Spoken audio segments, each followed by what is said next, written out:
अपने घर वालों से शादी के बारे में पीछा छुड़ाने के लिए मैंने ऑनलाइन एक लड़की ढूंढी और उसके साथ एक नकली शादी का इंतजाम किया। लेकिन शादी के रजिस्ट्री ऑफिस में क्लर्क ने मुझे साफ साफ नफरत से देखा। तुम पहले से शादीशुदा हो और फिर से रजिस्टर करना चाहते हो? क्या तुम्हें पता है कि दो शादी करना जुर्म है? मैं रजिस्ट्री ऑफिस से बाहर निकल रहा हूँ। मैं छपे हुए शादी के सर्टिफिकेट को हैरानी में घूर रहा हूँ। मेरे बगल वाली लड़की अफसोस से सांस लेती है। मिस्टर कैंग, अगर आप पहले से शादीशुदा हो तो मुझे यहाँ आने के लिए पैसे क्यों दिए? डिपॉजिट वापस नहीं मिलेगा। ये कहकर वह चली जाती है। मैं वहीं खड़ा रहता हूँ, अभी भी समझ नहीं पा रहा था कि अभी क्या हुआ। मैंने तो कभी किसी लड़की का हाथ भी नहीं पकड़ा। मैं शादीशुदा कैसे हो सकता हूँ? मैं फिर से प्रिंट आउट देखता हूँ। फोटो में जो आदमी है वह पक्का मैं ही हूँ। जिस औरत का नाम लिखा है वह सूचिंग वॉल है। वह खूबसूरत है, लेकिन मुझे बिल्कुल नहीं पता कि वह कौन है। मैं एक फोटो लेता हूँ और एक कॉन्टैक्ट को भेजता हूँ जिसका प्रोफाइल पिक्चर काला है। पता करो ये कौन है। तुरंत जवाब आता है। तभी मैं अपनी उलझन को पीछे धकेल देता हूँ। मैं अपने पुराने इलेक्ट्रिक स्कूटर पर बैठता हूँ और धीरे धीरे एक लग्जरी विला एरिया में जाता हूँ। जैसे ही मैं एक कोने में पार्क करता हूँ, मुझे अपने पीछे नौकर की सरगोशी सुनाई देती है। ये कौन है? ये तो बहुत हैंडसम है। ऐसा मत कहो। ये वह नाजायज बेटा है जिसे मालिक अपना बेटा मानने से मना करते हैं। उसकी माँ वह दूसरी औरत थी। वह पूरी तरह से प्रेग्नेंट होकर झगड़ा करने आ गई थी, ठीक तब जब मालकिन बच्चे को जन्म देने वाली थी। आखिर में दोनों औरतों ने एक ही दिन बच्चे को जन्म दिया। उस औरत को कोई शर्म नहीं थी। उसने सालों तक इस घर में रहने के बहाने बनाए। कम से कम वह अपनी जगह जानता था। वह मिडिल स्कूल में ही यहाँ से चला गया था और सालों से वापस नहीं आया। पता नहीं आज वह किस लिए वापस आया है। मैंने तेवरी चढ़ाई और दिखाया जैसे मैंने कुछ सुना ही न हो। अंदर लिविंग रूम में मेरी माँ ली रुयान दरवाजे पर इंतजार कर रही है। जैसे ही वह मुझे देखती है, वह मुझे जल्दी से पकड़ती है और ऊपर खींच लेती है। मेरे साथ चलो पहले अपने भाई को ढूंढने। और तुम्हें शादी का सर्टिफिकेट मिल गया ना? मैं बेरुखी से जवाब देता हूँ, मिल गया। दुल्हन वह नहीं थी जिसे मैंने प्लान किया था, लेकिन टेक्निकली हाँ। अच्छा, अपनी जगह याद रखना। सुफेद चू तुम्हारे भाई की मंगेतर है। ऐसी बड़े घर की लड़की तुम जैसे नाजायज बच्चे की पहुंच से बहुत दूर है। सिर्फ तुम्हारा भाई ही उसके लायक है। उन शब्दों से मेरी आंखों में नफरत की चमक आ जाती है। सु फिशवे सु फैमिली की असली पोती है, हाइक्सिंग की सबसे बड़ी डायनेस्टी। उसने यूनिवर्सिटी में 4 साल तक मेरा पीछा किया था। फिर ग्रेजुएशन के दिन वह मेरे भाई कांगबोडा के साथ हो गई। जब ली रुयन को पता चला, उसने मुझसे तुरंत किसी और से शादी करने को कहा ताकि मेरे और सू फेक्सुए के बीच की हर संभावना खत्म हो जाए। हमेशा से ऐसा ही रहा है। जब भी मेरे और कैंगबोडा के बीच थोड़ा सा भी टकराव होता था, ली रुयन बिना किसी सवाल के मुझे पीछे हटने को कहती थी। क्योंकि मैं नाजायज हूँ, मेरा वजूद ही असल पाप है। मुझे यह सब मानने के लिए मजबूर किया गया था कि यह सब मैं ही डिजर्व करता हूँ, लेकिन मैं बहुत पहले ही इस नींद से जाग चुका हूँ। मैं ली रुयन को एक ताने वाली मुस्कान के साथ देखता हूँ। हम सहमत थे। ये आखिरी बार है। गलती लिरोयन की है। वह कैंग घर से चिपकी रही सिर्फ मेरे पिता को हर दिन देखने के लिए। वह ही थी जो कैंग बोडा को क्रश करना चाहती थी। मैं उसके फैसलों की कीमत अपनी जिंदगी से नहीं चुकाऊंगा। इस बार मैं उसकी कोख से पैदा होने का कर्ज चुका रहा हूँ और सब कुछ खत्म कर रहा हूँ। ली रियन बेचैनी से मुझे हाथ से इशारा करती है। ठीक है, ठीक है। बातें करते हुए हम कैंग बोडा के कमरे में पहुंच जाते हैं। कैंग बोडा मुझे देखकर ऊपर देखता है। नांजू, तुम यहाँ कैसे? मैं जवाब देने ही वाला होता हूँ, तभी ली रुयन बीच में बोलती है। बोडा, नांजू की आज शादी हो गई। कांगबोडा हैरान दिखता है। इतनी जल्दी? वह कौन है? फैक्शू से बेहतर? ली रुयन नाक चढ़ाकर बोलती है। नामुमकिन। पूरे हाइचेंग में मिस सू से बेहतर कोई नहीं है। कौन सा इज्जतदार परिवार उसे अपनाएगा? वह लड़की तो बस कोई सड़क छाप है। उसने तो उसे यहाँ लाने की हिम्मत भी नहीं की। डरा हुआ था कि उसकी घटिया दिखावट तुम्हें बुरा ना लगे। कैंग बोडा थोड़ी जलन के साथ कहता है। अरे, नांजू काफी हैंडसम है, वरना फेक शू ने उसे 4 साल तक क्यों पीछा किया होता? खूबसूरती का क्या फायदा? उसकी बैकग्राउंड के साथ सिर्फ वही औरतें उससे शादी करेंगी जो कहीं भी मिल जाती हैं। मिस सू तो उसे बस एक खिलौना समझ रही थी, और कुछ नहीं। सिर्फ तुम ही बोडा सच में मिस सू के लायक हो। मैं तेवरी चढ़ाता हूँ। फोटो में जो औरत है वह बिल्कुल वैसी नहीं दिखती जैसा ली रुयन ने अभी बताया, लेकिन मैं इतनी बेकार बात पर बहस नहीं करना चाहता। तभी कैंग बोडा अपनी घड़ी बंद करना खत्म करता है। वह अपने ड्रेस शूज उठाने के लिए झुकता है, लेकिन उसकी शर्ट इतनी टाइट होती है कि वह आराम से झुक नहीं पाता। कैंग बोडा हल्की सी मुस्कान देता है और मुझे देखता है। लिरोयन तुरंत मुझे धक्का देती है। बेकार, अभी भी इतना बेखबर। तुम्हारा भाई झुक नहीं पा रहा, जाओ उसके जूते पहना दो। फिर से? क्या ली रुयन अभी भी सोचती है कि मैं वही नादान छोटा लड़का हूँ जो हर मार चुपचाप सह लेता था? मैं अपना चेहरा खाली रखता हूँ और मेरी आवाज में बेचैनी आ जाती है। तुम खुद ही उसके जूते पहना दो। कैंग नंजू, ये कैसी बदतमीजी है? क्या तुम्हें लगता है कि शादी करने से तुम बहुत बड़े हो गए हो? तुम्हारी वह बीवी तो बस पैसे के पीछे भागने वाली है। तुम जल्दी ही कैंग फैमिली के पास वापस आओगे। अगर तुम अभी अपने भाई से अच्छे से नहीं रहोगे तो वह दिन आएगा जब तुम और तुम्हारी बीवी उसके पैरों में भीख मांगोगे। कैंग फैमिली ने तुम्हें पाला है, कम से कम तुम उनके लिए खूब मेहनत कर सकते हो। इससे पहले कि मैं जवाब दे पाता, मेरे पिता कांग वेंजोंग दरवाजे पर दिखाई देते हैं। वह तेवरी चढ़ाते हैं, हमारा एक खास मेहमान जल्दी ही आने वाला है। ये सब शोर क्या है?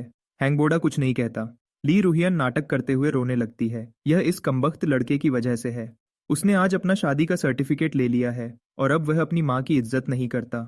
यह सुनकर कैंग वेंजोंग की नज़र मुझ पर पड़ती है। परिवार को कुछ भी अरेंज किए बिना शादी कर ली। क्या तुम्हारे पास सर्टिफिकेट है? मुझे दिखाओ। पिता की तरह दिखने वाले अजनबी की इस चिंता को देखकर मैं रुक जाता हूँ। फिर मैं अपने बैग से छपी हुई कॉपी निकालता हूँ, लेकिन ली रुयन उसके लेने से पहले ही उसे छीन लेती है। मुझे उस सड़क छाप का नाम दिखाओ जिससे तुमने शादी की है।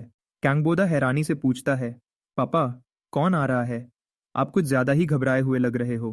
कैंग वेंजोंग आने वाले मेहमान के बारे में सोचता है और तुरंत बहुत इज्जत के एहसास के साथ सीधा खड़ा हो जाता है। वह मुश्किल से अपनी उत्तेजना छुपाते हुए नाम बोलता है, सू चिंगवू। जैसे ही मैं वह नाम सुनता हूँ मैं जम जाता हूँ। कैंग वेंजोंग हमारे खाली चेहरे देखता है और गर्व से कहता है, अगर तुम उसे नहीं जानते तो ये नॉर्मल है। मैंने भी उससे कभी खुद नहीं मिला हूँ। वह काफी रहस्यमयी है।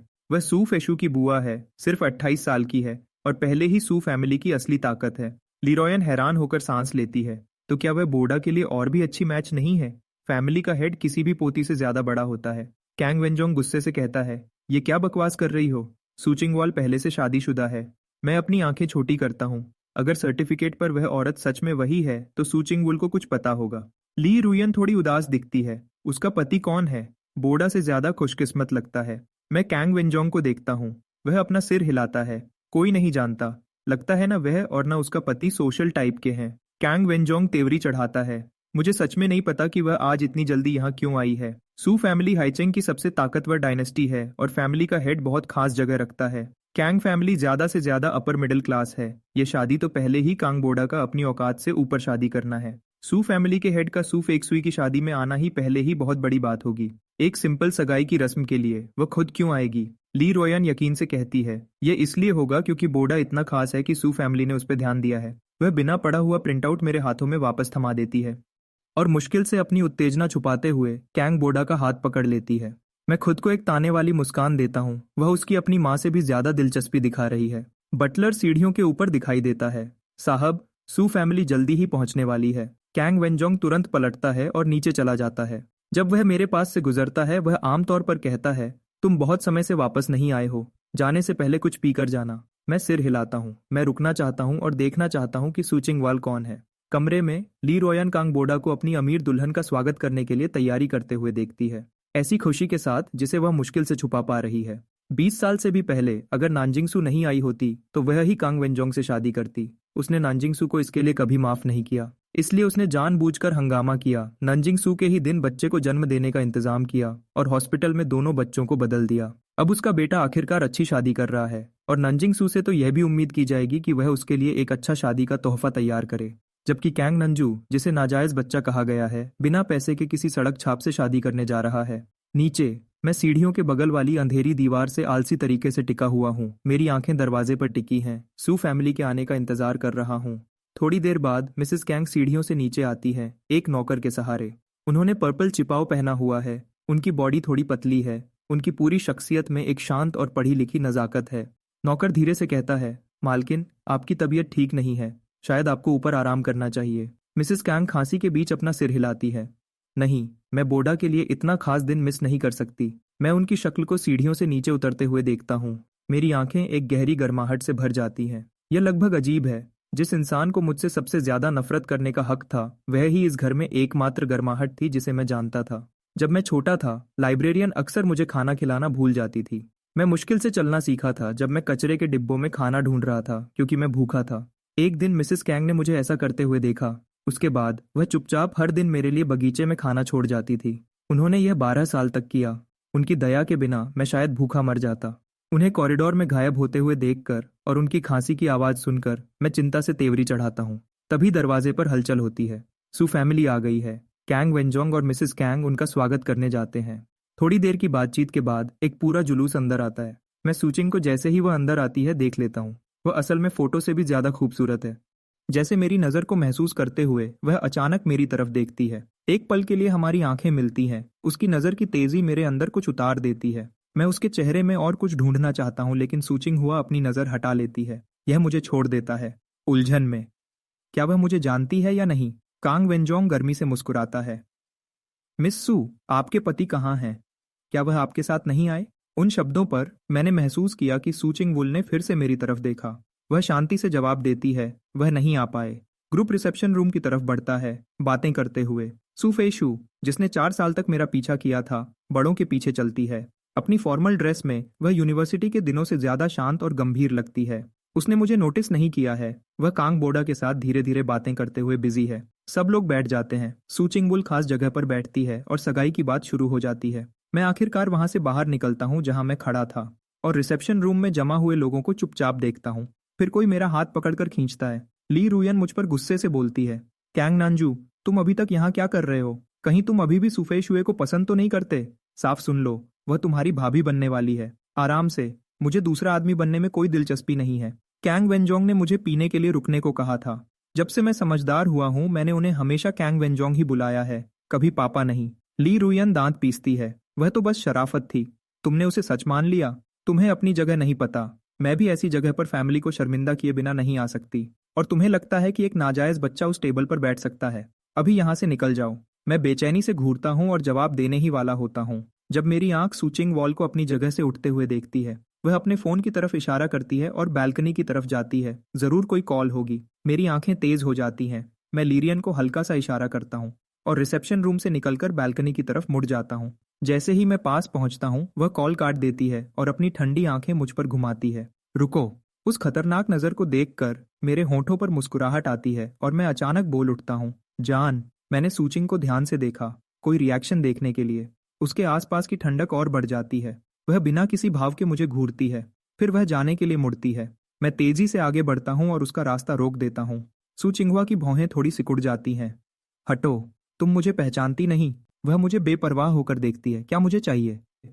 कैंग के घर में आने के बाद से उसे एक अलग नजर महसूस हो रही थी जो उसका पीछा कर रही थी। दूसरी नजरों से अलग जो उसे पसंद नहीं थी। यह नजर खुली और शर्मिंदा नहीं थी। इसी वजह से उसने मुझे एक से ज्यादा बार देखा था। जब उसने मुझे देखते हुए पकड़ा तो मैंने नजर नहीं हटाई। मैं बस उसे देखता रहा, बिना किसी परवाह के। उसने सोचा था शायद मैं उन आदमियों से अलग हूं जो उसे लालची नजरों से देखते थे, लेकिन पता चला मैं उन सबसे ज्यादा हिम्मत वाला था। सीधा उसके पास जाकर उसे जान कह दिया।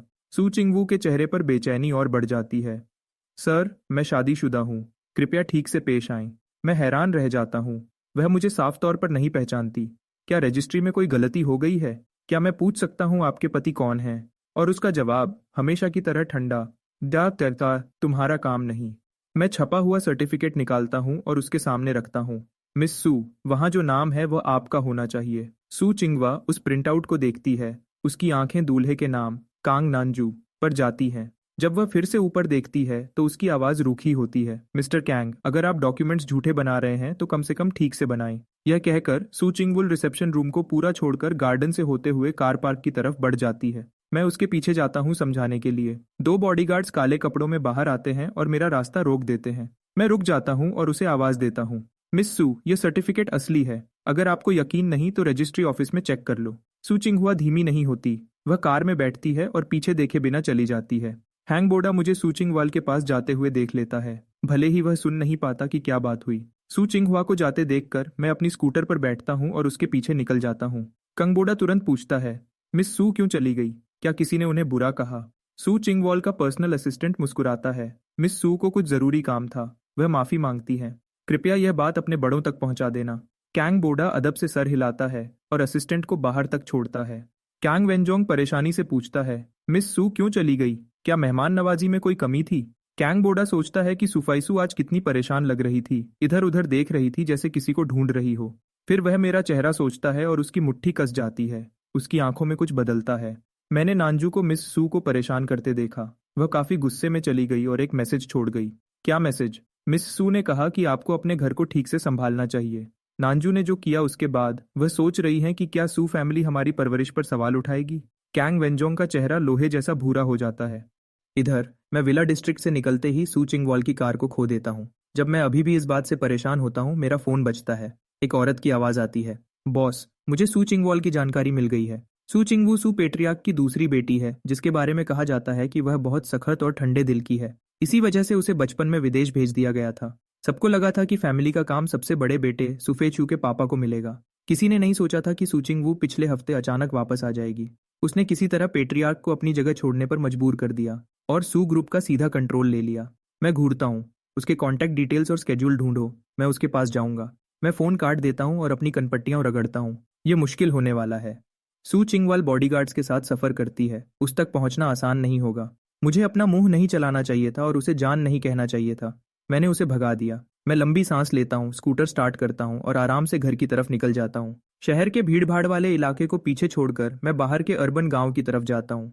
जब मैं मिडिल स्कूल में कैंग के घर से निकला था तो मेरे पास कुछ भी नहीं था, इसलिए मैंने यहाँ एक पुराना घर किराए पर ले लिया। मैं उस जगह का आदी हो गया और कभी वहां से नहीं गया। मैं घर से बस थोड़ी दूर होता हूँ जब एक 80 या 90 साल की बूढ़ी औरत सड़क किनारे से अचानक बाहर आती है। मैं जोर से ब्रेक लगाता हूँ, लगभग उसे टकरा ही जाता हूँ। पहले मुझे लगा कि यह कोई धोखा हो सकता है, लेकिन जल्दी ही कुछ बताता है कि ऐसा नहीं है। बूढ़ी औरत छोटी और पतली है, लेकिन अच्छे कपड़े पहने हुए है। वह साफ तौर पर किसी आम फैमिली से नहीं है। उसके गले में एक टैग लटका हुआ है जिस पर एक फ़ोन नंबर और यह शब्द लिखे हैं, अगर यह बूढ़ी औरत भटकती हुई मिले तो कृपया इस नंबर पर कॉल करें। दिमागी बीमारी साफ दिख रहा है। मैं सोचता हूँ ये किसकी दादी है। मैं अपना फ़ोन निकालता हूँ और टैग पर लिखा नंबर डायल करता हूँ। इससे पहले कि फ़ोन बजता, बूढ़ी औरत अचानक मेरा हाथ मजबूती से पकड़ लेती है। उसकी धुंधली आंखों में चमक आती है। मेरी पोती का पति, तुम मेरी पोती के पति हो। मैं अनजाने में हिलता हूँ। मैं 22 साल से अकेला हूँ और मुझे 2 बीवियाँ कैसे मिल गईं। रजिस्ट्री ऑफिस आज लगता है होलसेल में काम कर रहा है। मुझे ये इतना मज़ेदार लगता है कि मैं उसके साथ खेलने लगता हूँ। दादी, आपकी पोती कौन है? बूढ़ी औरत अपनी भौहें सिकुड़ती है और सोचती है, मेरी पोती, उसका नाम क्या था? हाँ, वह सू से शुरू होता है। सू कुछ नाम उसके दिमाग में आता है और उसके बोलने से पहले ही गायब हो जाता है। वह परेशान हो जाती है, मुंह खोलती और बंद करती है, शब्द नहीं निकाल पाती। आराम से, दादी। अगर आपको याद नहीं आ रहा तो कोई बात नहीं। मैं उसे तसल्ली देता हूँ और नंबर डायल करता हूँ। ज्यादा दूर नहीं, पास की एक सड़क पर सू चिंगवोल एक लग्जरी कार में बैठी है। उसका चेहरा गुस्से में है। उसके बगल में उसकी असिस्टेंट ल्यू हुआ सांस लेने की भी हिम्मत नहीं करती। लुजुआ ध्यान से कहती है, ये मेरी गलती थी कि मैंने उनका ठीक से ख्याल नहीं रखा। मैंने बूढ़ी मैडम को भटकने दिया। सू चिंगवू कुछ नहीं कहती। उससे ठंडक निकल रही है। दादी सू अक्सर ज्यादातर समय कुछ नहीं बोलती, लेकिन आज उन्हें अचानक सब कुछ याद आ गया, सबको भेज दिया और खुद ही निकल गई। सिक्योरिटी फुटेज में दिखा कि वह पब्लिक बस से शहर के बाहर तक चली गई थी। वह इलाका खराब है जहां कई सड़कों पर कैमरा नहीं है। वह लोग गली गली ढूंढ रहे हैं। तभी सूचिंग वॉल का फोन बजता है। वह तुरंत उठाती है। एक शांत आदमी की आवाज आती है, हेलो, आपके घर के बूढ़े सदस्य मेरे पास हैं। कार का माहौल ठंडा पड़ जाता है। सब लोग तुरंत हरकत में आते हैं। एक आदमी पुलिस को कॉल करने के लिए फोन उठाता है, दूसरा सिग्नल ट्रेस करना शुरू करता है। सू चिंगवू की आंखें तेज हो जाती हैं। उसकी आवाज बर्फ जैसी ठंडी हो जाती है, तुम्हें कितने पैसे चाहिए? दूसरी तरफ की आवाज आराम से और बिना जल्दी के होती है, मैं कोई किडनैपर नहीं हूं, मैं बस आपको बताना चाहता था कि बूढ़ी औरत ठीक है और किसी को उनका ज्यादा अच्छे से ख्याल रखना चाहिए। मैं एड्रेस देता हूं और फोन काट देता हूं। सू चिंगवू की आंखें थोड़ी ऊपर उठती हैं। वह बिना जल्दी वाली आवाज अजीब तरह से जानी पहचानी लगती है। 5 मिनट बाद वह उस जगह पर पहुंचते हैं, लेकिन जिस लड़के ने कॉल किया था वह कहीं नहीं दिखता। सिर्फ एक पुलिस वाला बूढ़ी औरत के साथ वहां खड़ा है। सू चिंगवू दादी सू से पूछती है, आप यहाँ कैसे पहुंची? बूढ़ी औरत राज की बात बताने वाले अंदाज में कहती है, मैं अपनी पोती के पति को ढूंढने आई थी, वह यहीं पास में रहता है। सू चिंगवुल रुकती है। वह लंबी सांस लेती है। दादी, कोई पति नहीं है, नामुमकिन, मैंने उसे देखा था। उस बेदर्द लड़के ने मुझे पुलिस के हवाले कर दिया और चला गया। अब मुझे अपना फोन दो। सूचिंग फोन दे देती है। बूढ़ी औरत कॉन्टैक्ट से हाल ही में आए नंबर को अपनी छोटी नोटबुक में कॉपी कर लेती है। अब उसके पास अपनी पोती के पति का नंबर है। अगली सुबह जल्दी मुझे अपने यूनिवर्सिटी सुपरवाइजर का फोन आता है। जैसे ही मैं प्रोफेसर लियांग के ऑफिस में जाता हूँ, मुझे कांग बोडा और ली रोयुन पहले से ही वहां मिलते हैं। मैं अपनी आंखें छोटी करता हूँ। कांग बोडा और मैं दोनों हाइचिंग यूनिवर्सिटी में पढ़ते हैं, जो शहर की सबसे अच्छी है। कैंग बोडा अच्छे नंबरों से अंदर आया था। मैंने जानबूझकर अपनी एबिलिटी से कम नंबर लिए ताकि उसे पीछे न छोड़ दूं और सबसे कम पसंद किया जाने वाला department energy and power engineering चुना। लेकिन 2 साल पहले नई एनर्जी अचानक देश का सबसे गर्म फील्ड बन गया। कैंग बोडा ने तुरंत डिपार्टमेंट बदल लिया और हम फिर से एक ही क्लासेस में आ गए। कैंग बोडा का यहाँ होना एक बात है, लेकिन ली रोयान यहाँ क्यों है? इससे पहले कि मैं और सोच पाता, प्रोफेसर लियांग गंभीर आवाज में बोलते हैं, कैंग नानजू, तुम्हारी पक्की पोस्ट ग्रेजुएट सीट वापस ले ली गई है। जब मैं अभी भी ये बात समझ रहा होता हूँ, प्रोफेसर आगे कहते हैं, तुम्हारी माँ कहती हैं कि तुम्हारा व्यवहार और बैकग्राउंड पोस्ट ग्रेजुएट सिलेक्शन की जरूरतों के हिसाब से नहीं है। क्या तुम दोनों के बीच कोई गलतफहमी है? तुम्हें उनसे माफी मांगनी चाहिए। तुम्हारे आगे बहुत अच्छा फ्यूचर है, एक पल के गुस्से की वजह से अपना फ्यूचर बर्बाद मत करो। कैंग बोडा पहले लंबी सांस लेता है, फिर कहता है, प्रोफेसर लियांग, नानजू की माँ बस उसका भला चाहती है। वह मेरी तरफ देखता है। तुमने मिस सू को बुरा कहा। उन्होंने यह साफ कर दिया है कि वह तुम्हें हाइचिंग से बाहर चाहती हैं। मुझे एक पल लगता है यह समझने में कि वह जिस मिस सू की बात कर रहा है वह सू चिंगू है। लेकिन मैंने उससे बस कुछ बातें की थीं और वह जाते वक्त गुस्से में नहीं लग रही थी। जब मैं अभी भी सोच रहा होता हूँ, कैंग बोडा मेरे पास आता है। कांग नानजू, ये एक प्लेन टिकट है जो हमारे पापा ने तुम्हारे लिए खरीदा है। वह चाहते हैं कि तुम विदेश चले जाओ और ये मामला शांत हो जाए, वरना कैंग फैमिली भी तुम्हें बचा नहीं पाएगी। मेरी आंखों में नफरत की चमक आती है। वह बस नहीं चाहते कि मैं कैंग के नाम को इसमें घसीटूं। कैंग बोडा देखता है कि मैं टिकट लेने के लिए कोई हरकत नहीं करता। वह एक बैंक कार्ड निकालता है और ईमानदारी दिखाता है। क्या तुम्हें चिंता है कि तुम विदेश में संभल नहीं पाओगे? इसमें 50,000 हैं। इसे मेरे तरफ से तुम्हारे खर्च के लिए समझ लो। इससे शुरू करो। अगर ये काफी नहीं है तो मैं बाद में अपने अलावेंस से और दे सकता हूँ। कैंग फैमिली का सबसे बड़ा बेटा और वह सिर्फ 50,000 दे सकता है। मुझे यह लगभग मजेदार लगता है। ली रुहियन उससे कार्ड छीन लेती है। बोडा, तुम क्या कर रहे हो? कैंग फैमिली का उसे प्लेन टिकट खरीदना ही बहुत ज्यादा है। वह मेरी तरफ मुड़ती है और हुक्म देती है, अपना सामान पैक करो और देश छोड़ दो। मैंने तुम्हारा यूनिवर्सिटी से नाम कटवाने का काम पहले ही कर दिया है। मैं उसे ठंडी आंखों से देखता हूँ। किस हक से तुम मेरे लिए फैसले लेती हो? इस हक से कि मैं तुम्हारी माँ हूँ और तुम्हारे जैसे नंबरों के साथ ग्रेजुएट होना वैसे भी मुश्किल होगा। बेहतर है जल्दी पैसे कमाने जाओ। प्रोफेसर लियांग तुरंत बोलते हैं, मैडम ली, आपको गलतफहमी हुई है। इस यूनिवर्सिटी में अपने समय के दौरान स्टूडेंट कैंग, ली रुयन उन्हें पूरा करने से पहले ही रोक देती है। प्रोफेसर, आपको उसके लिए बोलने की जरूरत नहीं है। मैं जानती हूँ वह कैसा है। उसने पोस्ट ग्रेजुएट स्टडी सिर्फ इसलिए चाहिए थी क्योंकि बोडा चाहता था। उसे बोडा से अपनी तुलना करने से पहले खुद को अच्छे से देखना चाहिए। प्रोफेसर लियांग हैरानी से कांग बोडा की तरफ मुड़ते हैं। जहां तक मुझे याद है तुम पोस्ट ग्रेजुएट सिलेक्शन के लिए क्वालिफाई नहीं हुए थे और तुमने एंट्रेंस एग्जाम भी नहीं दिया था। कांग बोडा नम्रता से मुस्कुराता है। मैं स्पेशल डायरेक्ट रिक्रूटमेंट से जा रहा हूँ। एक बड़े प्रोफेसर को जो किसी खास स्टूडेंट को पसंद करता है उसे सीधा रिक्रूट करने की इजाजत होती है। इसके लिए जरूरी है कि प्रोफेसर का दर्जा बड़ा हो। जब प्रोफेसर लियांग पूछते हैं, कौन से प्रोफेसर? कैंग बोडा थोड़ा नरम होकर बोलता है, डॉक्टर नैन। उनकी क्लीन हाइड्रोजन फ्यूल रिसर्च कामयाब हो गई थी। उसका पेटेंट भी मिल गया था और इससे उन्हें डॉक्टर का खिताब मिला। मैं उसे चुपचाप हैरानी से देखता हूँ। डॉक्टर नैन, मुझे याद नहीं कि मैंने कैंग बोडा को रिक्रूट करने का कोई प्लान बनाया था। प्रोफेसर लियांग की आंखें बड़ी हो जाती हैं। तुम डॉक्टर नैन को जानते हो? कैंग बोडा धीरे से मुस्कुराता है। यह बस इत्तेफाक से हुआ। मेरी माँ ने एक बार डॉक्टर नैन की पढ़ाई के लिए पैसे दिए थे। जब डॉक्टर नैन कामयाब हो गए तो वह हमारे परिवार से मिलने आए। मेरी माँ ने ही उनकी पढ़ाई मुमकिन बनाई थी। तब से वह हमारी फैमिली कंपनी को टेक्निकल सपोर्ट दे रहे हैं। मुझे नहीं लगता वह मेरी कोई भी बात मना करेंगे। मैं अपनी एक आईब्रो उठाता हूँ। बचपन में मैं कैंग के घर में सिर्फ मिसेस कैंग की देखभाल की वजह से ही जिंदा रह पाया था। जब मेरे पास पैसे आए तो मैंने डॉक्टर नैन बनकर मिसेस कैंग से कांटेक्ट किया। खुद को उनका एहसान चुकाने का एक बहाना देने के लिए मैंने ये कहानी बनाई कि उन्होंने एक बार मेरी पढ़ाई का खर्चा उठाया था। सालों से जब भी उनकी कंपनी में कोई टेक्निकल प्रॉब्लम आती थी मैं बिना पैसे लिए मदद करता था। लेकिन मैंने कभी कैंग बोडा की हर बात मानने के लिए हाँ नहीं की। उसने बातों को बहुत बढ़ा चढ़ाकर बताया है। प्रोफेसर लियांग उसकी बात पर यकीन कर लेते हैं। डॉक्टर नैन अभी कौन सी यूनिवर्सिटी में पढ़ाते हैं? कैंग बोडा जवाब देता है, मैंने डीन से वादा किया है कि मैं डॉक्टर नैन को यहाँ फैकल्टी में आने के लिए बुलाऊंगा। प्रोफेसर लियांग खुश हो जाते हैं। वह मेरी तरफ मुड़ते हैं। नानजू, तुम्हारा रिसर्च एरिया डॉक्टर नैन से मिलता है। जब सही वक्त आएगा मैं तुम्हें उनसे मिलवाऊंगा। अगर डॉक्टर नैन तुम्हारे लिए बात करने को तैयार हो जाते हैं तो पोस्ट ग्रेजुएट में एडमिशन मिल सकता है। कैंग बोडा चिंता दिखाता है।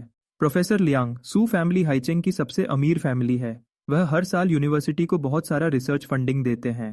प्रोफेसर लियांग उसकी बात को टाल देते हैं। डॉक्टर नैन की अभी बहुत डिमांड है। मैंने सुना है कि विदेशी यूनिवर्सिटीज उन्हें अपने पास बुलाने के लिए कम्पीट कर रही हैं। बहुत सारी कंपनीज भी उनमें इन्वेस्ट करने के लिए लाइन में लगी हैं। अगर डॉक्टर नैन मदद करने को तैयार हो जाते हैं तो यूनिवर्सिटी उनकी बात को जरूर पहले रखेगी।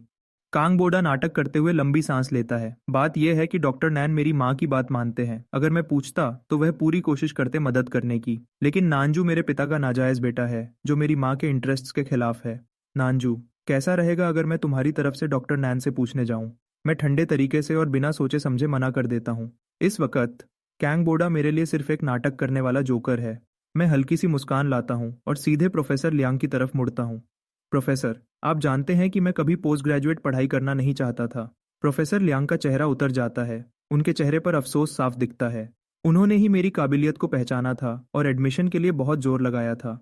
उन्होंने कभी सोचा नहीं था कि बात यहाँ तक पहुंचेगी। उनकी आंखें थोड़ी लाल हो जाती हैं। तो मैं तुम्हें नौकरी के लिए एक रिकमेंडेशन लेटर लिख दूंगा। ली रोइन अपना होंठ सिकोड़ती है। अपनी मेहनत बर्बाद मत करो। इसने मिस सू को नाराज किया है। हाइचिंग में नौकरी ढूंढना, ये तो ख्वाब देख रहा है। प्रोफेसर लियांग गुस्से में कहते हैं, मैं नहीं मानता कि कोई पूरे शहर पर अकेला राज कर सकता है। अगर नांजू को सच में नौकरी नहीं मिलती तो वह वापस आकर मेरा टीचिंग असिस्टेंट बन सकता है। उन शब्दों से मेरे अंदर गर्माहट सी दौड़ जाती है। मैं कहता हूँ प्रोफेसर, मिस सू और मेरे बीच बस एक गलतफहमी है। जब वह ठीक हो जाएगी तो सब कुछ ठीक हो जाएगा। कृपया चिंता मत कीजिए। कैंग बोडा की मुट्ठी कस जाती है। वह समझ नहीं पाता कि जब वह एक मॉडल स्टूडेंट है तो प्रोफेसर लियांग सिर्फ मामूली दिखने वाले कैंग नांजू पर ही क्यों ध्यान दे रहे हैं। गुस्से से जलते हुए कैंग बोडा ली रुयन की तरफ देखता है और बोलता है, क्या नांजू सच में मिस सू को परेशान करता रहेगा? वह शादीशुदा है।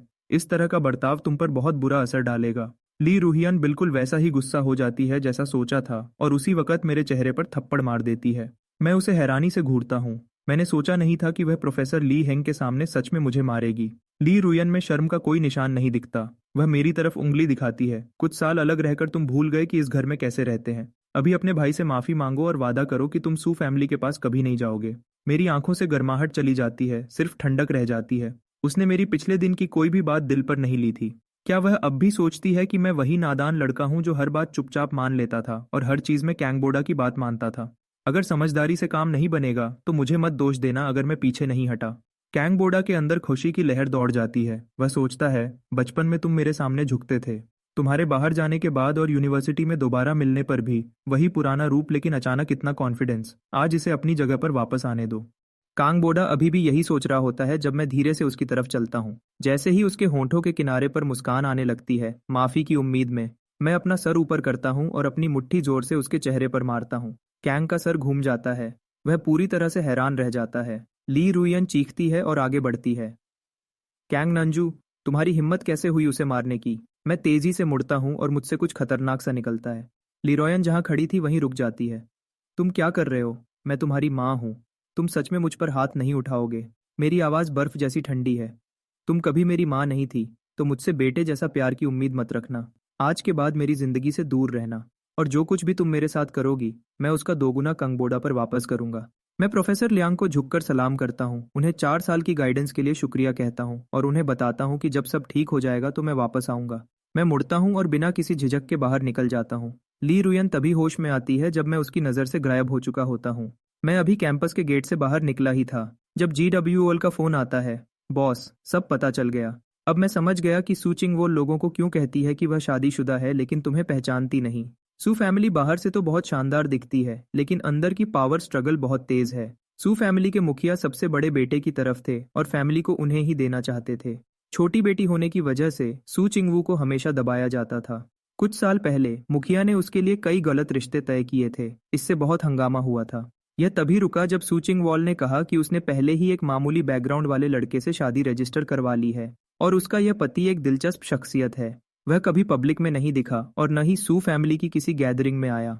तो सब कुछ मिलाकर सिर्फ एक ही नतीजा निकलता है। GWOL बात को लंबा खींचती है, सस्पेंस का मजा लेते हुए, लेकिन उसके खत्म करने से पहले ही मैं सब समझ चुका था। क्या तुम्हें उसका स्केड्यूल और कॉन्टैक्ट डिटेल्स मिल गए? वह थोड़ी शर्मिंदा सी आवाज में बोलेगी। मैं तुम्हें अगले कुछ दिन का उसका स्केड्यूल जल्दी ही भेज दूंगी। उसका पर्सनल नंबर नहीं मिल पाया, ठीक है, मैं उसके पास सीधे जाऊंगा। सूचिंग जैसी पोजीशन वाली लड़की अपना पर्सनल नंबर सीक्रेट रखेगी, यह तो आम बात है। जी-वॉल तुरंत आगे कहती है, उसके आसपास हर वक्त बॉडीगार्ड्स रहते हैं, उसके पास जाना आसान नहीं होगा। क्या तुम जोर जबरदस्ती से जाओगे या चुपके से? मेरे चेहरे पर एक तिरछी मुस्कान आती है। सू ग्रुप की बिल्डिंग के बाहर मैं अपनी डिलीवरी वर्कर की यूनिफॉर्म ठीक करता हूँ। मैं एक पार्सल लेकर अंदर चलता हूँ। ये मिसेस सू के लिए एक डिलीवरी है, उनके पर्सनल सिग्नेचर चाहिए। रिसेप्शनिस्ट मुझे ऊपर जाने से पहले सेक्रेटेरिएट को फोन करती है। मैं डेडिकेटेड एलिवेटर से 88 फ्लोर पर जाता हूँ। एलिवेटर एक बड़े खुले एरिया में खुलता है। यहाँ 100 से ज्यादा लोगों का पूरा सेक्रेटेरिएट काम करता है, सब एक ही इंसान की सेवा में। मैं उस सेक्रेटरी के पीछे चलता हूँ जिसे मुझे एग्जीक्यूटिव ऑफिस तक ले जाने के लिए कहा गया था। सोचता हूँ कि मैं बस पहुंचने ही वाला हूँ, तभी एक शख्स मेरे सामने आ जाता है। लिहुआ गुस्से से मेरी तरफ देखता है। मिस्टर कैंग, आप यहाँ क्या कर रहे हैं? लियू हुआ का चेहरा बिल्कुल भी स्वागत करने वाला नहीं था। उसे अभी भी याद है जब मैं कैंग के घर में सू चिंगहुआ के पास गया था।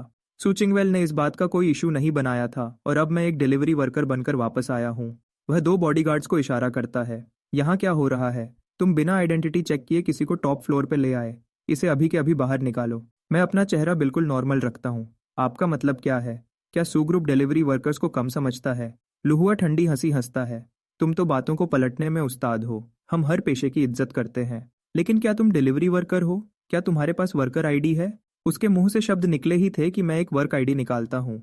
मेरा चेहरा मुस्कुराहट और गुस्से के बीच में था। उसने यह एक्सपेक्ट नहीं किया था। उसका चेहरा सख्त हो जाता है। तुमने आज ही तो रजिस्टर नहीं किया ना? आईडी खुली हुई है, रजिस्ट्रेशन की डेट वहीं पर है। लुजुआ घूरता है। ये आज रजिस्टर नहीं हुआ था। ये सच में एक डिलीवरी वर्कर है। मैं बंद ऑफिस के दरवाजे की तरफ धीरे से आवाज देता हूँ, मिस सू, क्या आप अपनी डिलीवरी के लिए साइन करने को तैयार हैं? अंदर से एक साफ आवाज आती है, उसे अंदर आने दो। मैं लुआ की तरफ एक तिरछी नजर डालता हूँ, बिल्कुल भी जल्दबाजी में नहीं। उसका चेहरा सख्त होते देख मैं उसके पास से गुजरता हूँ और अंदर चला जाता हूँ। सू चिंगवेल का ऑफिस कम लग्जरी वाला था। काला, सफेद और ग्रे रंग का। उसमें गर्माहट का कोई निशान नहीं था। वह एक डॉक्यूमेंट साइन करना खत्म करती है उससे पहले कि वह ऊपर देखे। उसकी चमकती आंखें कुछ नहीं बताती। मैं डिलीवरी फॉर्म की तरफ इशारा करता हूँ, यहाँ साइन कीजिए मिस सू। उसकी नज़र मुझ पर एक पल के लिए रुकती है, फिर वह पेन उठाती है और साइन करती है। फिर मैं कहता हूँ, मिस सू, आप सच में शादीशुदा नहीं है ना? उसका पेन रुक जाता है। वह अपना सर ऊपर उठाती है। उसकी ठंडी आंखें मुझ पर टिक जाती हैं। मैं जानता हूँ कि मैंने सही अंदाजा लगाया है। रजिस्ट्री में हाथ से लिखी पर्सनल इन्फॉर्मेशन चाहिए होती है, ऐसी गलतियां नहीं होती। सु चिंगवा पब्लिक में कहती है कि वह शादीशुदा है, फिर भी उसे नहीं पता कि मैं कौन हूँ। जी वोल की इन्वेस्टिगेशन के बाद जवाब साफ है। सु चिंग वोल ने अपने परिवार को चुप कराने के लिए एक नकली पति बनाया था। वह कभी सच में रजिस्ट्री ऑफिस गई ही नहीं थी, इसलिए उसे नहीं पता कि मैं उसका पति हूँ। मिस सू, मैं जानता हूँ कि यह बात मानना मुश्किल लगता है, लेकिन हम सच में शादीशुदा हैं। सूचिंग धीरे से और शांति से बैठ जाती है। उसके चेहरे पर हल्की सी मजाकिया मुस्कान आती है। मिस्टर कैंग, अपनी मेहनत बर्बाद मत करो। अगर मैं शादीशुदा नहीं भी होती तो भी मैं तुमसे सिर्फ सूफेशू को परेशान करने के लिए शादी नहीं करती। मैं रुकता हूँ। वह सूफेशू के साथ मेरी हिस्ट्री जानती है और उसने यह नतीजा निकाला है कि मैं यहाँ बदला लेने आया हूँ, इसलिए वह मेरी किसी भी बात पर यकीन नहीं करती। मेरा यहाँ आना सूफेशू से कोई लेना देना नहीं है। सु चिंगवॉल मेरी बात काट देती है। मुझे तुम्हारे रोमांटिक चक्कर में कोई इंटरेस्ट नहीं है। ये जल्दी से साइन करना खत्म करती है। फिर वह डिलीवरी फॉर्म मुझे वापस दे देती है। दोबारा मुझे परेशान करने यहाँ मत आना। ये मत कहना कि मैंने तुम्हें वार्न नहीं किया था। इससे मुझे थोड़ी जलन होती है। क्या तुम पहले ही थोड़ी ज्यादा बदतमीजी नहीं कर चुकी हो? तुमने ये साफ कर दिया था कि तुम मुझे हाईचिंग से बाहर चाहती हो। सू चिंगवॉल गुस्से से देखती है। क्या? मैंने कब? उसके खत्म करने से पहले एक अलग रिंगटोन बजती है। यह उसकी दादी के लिए सेट की गई थी। वह तुरंत फोन उठाती है। केयरटेकर की आवाज आती है। मिस सू, बूढ़ी मैडम फिर से गायब हो गई हैं। सूचिंग हुआ तुरंत दरवाजे की तरफ जाती है। मैं उसके पीछे जाना चाहता हूँ और बात खत्म करना चाहता हूँ, लेकिन लियू हुआ मेरे सामने आ जाता है। मिस्टर कैंग, मैं आपको सलाह दूंगा कि आप यहीं रुक जाएं। मैं लंबी सांस लेता हूँ। मुझे सू ग्रुप से बाहर निकाल दिया जाता है। फिर मैं धीरे धीरे अपने घर की तरफ जाता हूँ। मैं अभी अपने घर के दरवाजे पर ही था जब मैं पीछे मुड़ता हूँ। पहले वाली बूढ़ी औरत मेरे पीछे चुपके चुपके चल रही थी। मैं उसे मजबूरी से देखता हूँ और अभी बोलने ही वाला होता हूँ कि वह मेरी कलाई पकड़ लेती है। दामाद जी, दोबारा मुझे पीछे छोड़ने की हिम्मत मत करना। मेरे किराए के घर में दादी सू डाइनिंग टेबल पर बैठी हैं और लगातार 3 ग्लास पानी पीती हैं। मैं गंभीरता से कहता हूँ, मैं सच में आपका दामाद नहीं हूँ। लेकिन बूढ़ी औरत अपनी बात पर अडिग है। वह अपने दोनों हाथों से ग्लास पकड़ती है और एक और लंबा घूंट लेती है। यह जानते हुए कि मैं उससे बात नहीं कर सकता, मैं अपना फोन निकालता हूँ और पहले वाला नंबर डायल करता हूँ। पहली रिंग पर ही फोन उठ जाता है। हेलो। औरत की आवाज कुछ जानी पहचानी सी लगती है। मैं अभी बोलने ही वाला होता हूँ कि बूढ़ी औरत मेरे हाथ से फोन छीन लेती है। थोड़ी दूरी पर सू चिंगवुल आसपास की गलियों में तलाशी ले रही है। उसका चेहरा शांत है, अंदर से वह चुपचाप परेशान है। यह दादी 87 साल की हैं और उन्हें डिमेंशिया है। शरीर कुछ समय से कमजोर हो रहा है। खतरा हमेशा बना रहता है। जैसे ही उसका फोन बजता है वह उठाती है और यहाँ उसकी दादी की आवाज है, हैरतअंगेज रूप से मजबूत और साफ। मुझे लेने मत आना, मैं अपने दामाद के साथ हूँ। दामाद जी, नंबर वही पहले वाला है। तो वह फिर उस लड़के के साथ है। सू चिंगवल गुस्से में पूछती है, तुम कहाँ हो? बूढ़ी औरत कहती है, नहीं बताऊंगी। सू चिंगवल कहती है, तुम्हें लगता है अगर तुम नहीं बताओगी तो मैं तुम्हें ढूंढ नहीं पाऊंगी? बूढ़ी औरत गुस्से से जवाब देती है, तुम मुझे ढूंढने मत आना और न ही किसी को मेरे पीछे भेजना। सू चिंगवल बेचैनी से अपना सर खुजाती है। वह फोन पर हाथ रखकर धीरे से डॉक्टर से पूछती है, क्या हम उन्हें जबरदस्ती वापस ला सकते हैं? डॉक्टर अपना सर हिलाता है। अभी उनकी हालत में उन्हें परेशान नहीं कर सकते। बेहतर होगा उनकी मर्जी मान ली जाए। पहले वाला लड़का खतरनाक नहीं लग रहा था। सू चिंगवल न चाहते हुए भी बात मान लेती है और फोन की तरफ मुड़कर प्यार से कहती है, दादी, मुझे अभी भी आपकी दवा लानी है। बूढ़ी औरत जवाब देती है, मेरी दवा मेरे पास है, फिक्र करना छोड़ दो। अच्छी लड़की बनो और मेरा इंतजार करो जब मैं तुम्हारे पति को घर लाऊंगी। यह कहकर वह फोन काट देती है और मुझे वापस दे देती है। वह खुद पर बहुत खुश लगती है। दामाद, काम हो गया। मैं हैरान हूँ, ये कैसी फैमिली है जो एक बूढ़े इंसान को ऐसे किसी अनजान के पास छोड़ देती है। मैं वापस कॉल करने ही वाला होता हूँ कि एक नोटिफिकेशन बजती है। उस नंबर से एक कॉन्टैक्ट रिक्वेस्ट आई है जिसमें लिखा है पोती। मैं रिक्वेस्ट एक्सेप्ट कर लेता हूँ। तुरंत एक मैसेज आता है, कृपया मेरी दादी का थोड़ी देर के लिए ख्याल रखना। उनकी तबीयत ठीक नहीं रहती। उन्हें कोई परेशानी नहीं होनी चाहिए। मैं लगभग हंस पड़ता हूँ। मैं एक ठंडा जवाब टाइप कर रहा हूँ, मैं फ्री नहीं हूँ, ये कोई चैरिटी नहीं है। लेकिन इससे पहले कि मैं खत्म करूँ, मुझे किचन से कुछ आवाज आती है और मैं देखने जाता हूँ। दादी सू अंडे उबाल रही हैं। अगर भूख लगी है तो सिर्फ अंडे नहीं खा सकते।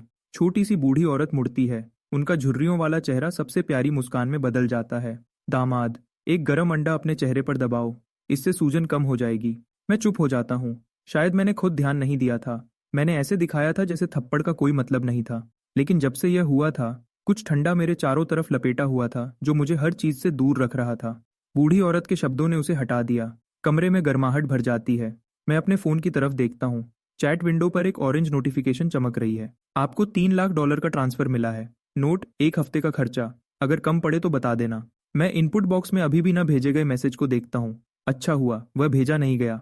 मैं अपना जवाब फिर से टाइप करता हूँ, ठीक है। मैं ठीक से बता नहीं सकता कि मैंने क्यों हाँ की। मैं सोचता हूँ कि शायद उसने बहुत ज्यादा पैसे दिए थे। कैंग के घर पर कैंग बोडा का गाल बहुत ज्यादा सूज गया है। उंगलियों के निशान साफ दिख रहे हैं। ली रुयन गुस्से से कहती है, वह कमीना कैंग नांजू जरूर जल रहा होगा कि तुम मिस सू फेशुई से शादी कर रहे हो। जब तुम्हारे पापा वापस आए तो उनसे उसे सख्ती से निपटने को कहना। मिसेस कैंग धीरे धीरे सीढ़ियों से नीचे आती हैं। उनका कमजोर शरीर साफ दिख रहा है। उनकी आवाज धीमी लेकिन मजबूत है। नांजू ऐसा इंसान नहीं है। तुमने जरूर कुछ किया होगा जिससे उसने गुस्सा किया। उनकी आवाज में यकीन साफ था। कैंग बोडा यह देखता है और अपना गुस्सा पी जाता है। वह बात बदलता है। माँ, क्या आप डॉक्टर नैन को हाईचेंग यूनिवर्सिटी में काम करने के लिए बुला सकती हैं? मिसेस कैंग पक्के तौर पर मना कर देती है। बोडा, तुम किसी की शुक्रगुजारी का फायदा नहीं उठा सकते। डॉक्टर नैन ने इन सालों में इस फैमिली के लिए पहले ही बहुत कुछ किया है। कैंग बोडा हैरान नहीं होता। वह कहता है, हाईचेंग यूनिवर्सिटी शहर की सबसे अच्छी है। शायद डॉक्टर नैन सच में वहां जाना चाहेंगे। हम बस यूनिवर्सिटी से उनका कनेक्शन बनाने में मदद कर सकते हैं। इसे ऐसे समझो जैसे हम डॉक्टर नैन ने सालों से हमारे लिए जो किया है उसका बदला चुका रहे हैं। मिसेस कैंग को यह बात थोड़ी ठीक लगती है। वह अपना फोन निकालती है, तो मैं उनसे पूछूंगी। कैंग बोडा उनके पास बैठ जाता है और कहता है, डॉक्टर नैन ने हमारे लिए बहुत कुछ किया है। कर्ज तो कब का चुका दिया गया है। क्या हमें उन्हें एक अच्छे डिनर पर नहीं बुलाना चाहिए? क्या उनसे खुद मिलकर पूछना बेहतर नहीं होगा? कैंग बोडा सोचता है कि डॉक्टर नैन कभी मिसेस कैंग को किसी चीज के लिए मना नहीं करते। अगर वह आते हैं तो मैं उनसे खुद मिलकर उनका पोस्ट ग्रेजुएट स्टूडेंट बनने का आइडिया रखूंगा। डॉक्टर नैन मना नहीं कर पाएंगे। मिसेस कैंग मान जाती है। वह डॉक्टर नैन को एक मैसेज भेजती है। डॉक्टर नैन, क्या आपके पास घर आने का टाइम होगा? जब मैं मैसेज देखता हूँ तो तुरंत चिंता होती है। मिसेस कैंग अचानक क्यों मिलना चाहती हैं? क्या उनकी तबीयत ज्यादा खराब हो रही है? उनकी खांसी के बारे में सोचकर मुझे बहुत जरूरी लगता है। मैं जवाब देता हूँ, फ्री हूँ। लेकिन जैसे ही मैं निकलने वाला होता हूँ, एक और मैसेज आता है। सैटरडे को काम के साथ मैं आपको एक सिंपल खाने पर बुलाना चाहूंगी। मुझे एहसास होता है कि मैंने ज्यादा रिएक्ट कर दिया था। लेकिन कैंग के घर पर खाना, एक अजीब सी मुस्कान आती है। 10 साल पहले जब मैं घर से निकला था, पहले वीकेंड पर मैं वापस गया था। मैं बगीचे में खड़ा था और खिड़की से मिसेस कैंग, कैंग बोडा और कैंग वेंजोंग को देख रहा था। मिसेस कैंग बहुत खुश होकर मुस्कुरा रही थी। ली रुयन ने कहा था, देखो, वह एक असली फैमिली है। वापस मत आना और उन्हें फिर से परेशान मत करना। मैं चुपचाप चला गया। जो बर्थडे गिफ्ट मैं उनके लिए लाया था वह दरवाजे पर रख दिया। उसके बाद हर साल मैं एक गिफ्ट छोड़ देता था। इतने सालों बाद शायद अब उनसे सच में मिलने का टाइम आ गया था। मैं जवाब देता हूँ, मुझे ही होस्ट करना चाहिए। सैटरडे शाम 6 बजे मैं वहां मिलूंगा। मैं उन्हें रेस्टोरेंट की लोकेशन भेज देता हूँ। मिसेस कैंग खुशी खुशी मान जाती है। कैंग के घर जाना सिर्फ बेकार की लड़ाई का मतलब होगा। बेहतर होगा किसी शांत जगह मिलना जहां मैं उनकी तबीयत भी चेक कर सकूं। मैं चैट से बाहर आता हूं और पोती के कई मैसेजेस देखता हूं। दादी सू की देखभाल के लिए निर्देश। मैं चुपचाप दूसरे बेडरूम में जाता हूं और उन्हें एक छोटा वीडियो भेजता हूं। थोड़ी दूरी पर सड़क पर 2 पूरी तरह से तैयार गाड़ियां बिना ध्यान खींचे खड़ी हैं। सू चिंगवाल उनमें से एक के अंदर काम कर रही है। नोटिफिकेशन बजती है। सू चिंगवाल अपना फोन उठाती है और देखती है। उसका हमेशा जैसा चेहरा थोड़ा हैरान लगता है। फैमिली डॉक्टर तुरंत पूछता है, क्या बूढ़ी मल्लिका को कुछ हुआ है? सू चिंगवू अपने होंठ दबाती है और उसे फोन दे देती है। वीडियो में दादी सू एक छोटे फूलों वाले बेड पर फैली हुई गहरी नींद में सो रही हैं और खर्राटे ले रही हैं। अभी सिर्फ रात के 9 बजे हैं। दादी सू को रात के 1 बजे से पहले सुलाना आमतौर पर जल्दी माना जाता है। डॉक्टर का चेहरा पूरी तरह से हैरान है। बूढ़ी मल्लिका सच में इस जवान लड़के के साथ सबसे अलग तरह से रिएक्ट करती है। अगर वह उनके साथ हमेशा रह पाए तो मुझे सच में लगता है कि उनकी हालत सुधर जाएगी। सू चिंगहुओ की आंखें थोड़ी गहरी हो जाती हैं। वह अपने मन में कुछ सोच रही लगती है। अगली सुबह मुझे सू चिंगवोल से एक मैसेज मिलता है। क्या मैं आज रात अपनी दादी से मिलने आ सकती हूँ? मैं जवाब देता हूँ, बिल्कुल, कभी भी। मैं उन्हें सही एड्रेस भेज देता हूँ। सू चिंगवाल एड्रेस नोट करती है और जवाब देती है, परेशानी के लिए माफ करना। उन्हें आज रात फैमिली डॉक्टर को लाना होगा अपनी दादी को चेक करने के लिए, वरना उनकी चिंता खत्म नहीं होगी। और कोई जवाब न देखकर सू चिंगवाल समझ जाती है कि मुझे ज्यादा फॉर्मल बातें पसंद नहीं है। मेरे दरवाजे के बाहर मैं कुछ न करते हुए इंतजार कर रहा होता हूँ जब एक जानी पहचानी आवाज मुझ तक पहुंचती है। मैं मुड़ता हूँ। एक जाना पहचाना चेहरा।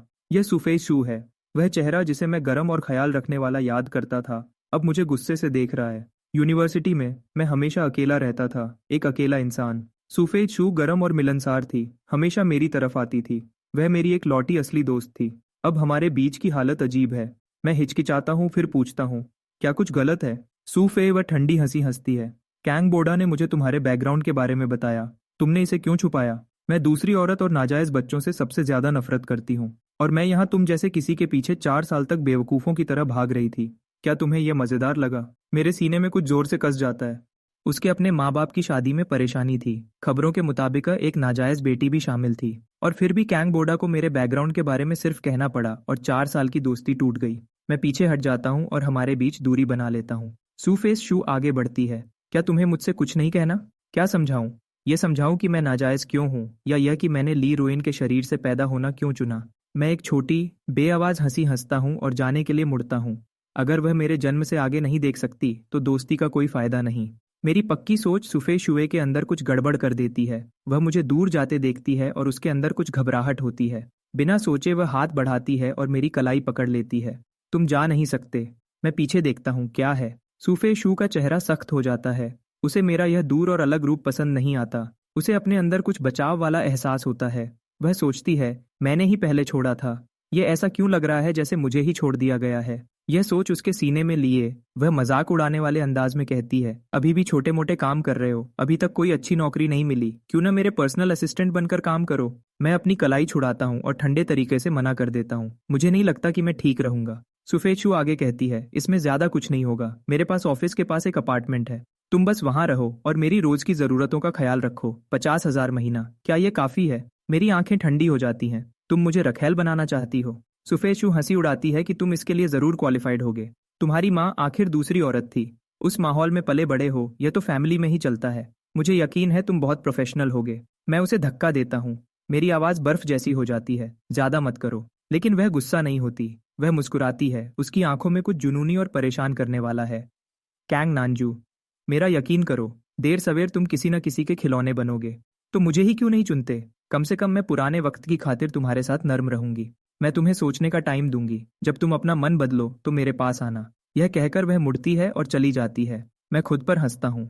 मैं मुड़ता हूँ और सूचिंग वू को प्राइवेट रूम के दरवाजे पर खड़ा पाता हूँ। उसकी आंखें कुछ पढ़ी नहीं जा सकती। लियू हुआ मुझसे कहता है, मैं हमेशा सोचता था कि ग्रेजुएशन के बाद तुम्हें स्टेबल नौकरी क्यों नहीं मिली, इतने सारे छोटे मोटे काम करते रहे।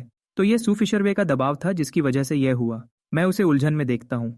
लियो हुआ आह भरता है, तो तुम्हारा हमारे बॉस के पास आना सच में तुम्हारी मर्जी नहीं थी? आखिर हाइचिंग में शायद ही कोई सू फैमिली के खिलाफ जाने की हिम्मत करेगा। मैं अपनी आंखें छोटी करता हूँ, लेकिन उसे ठीक नहीं करता।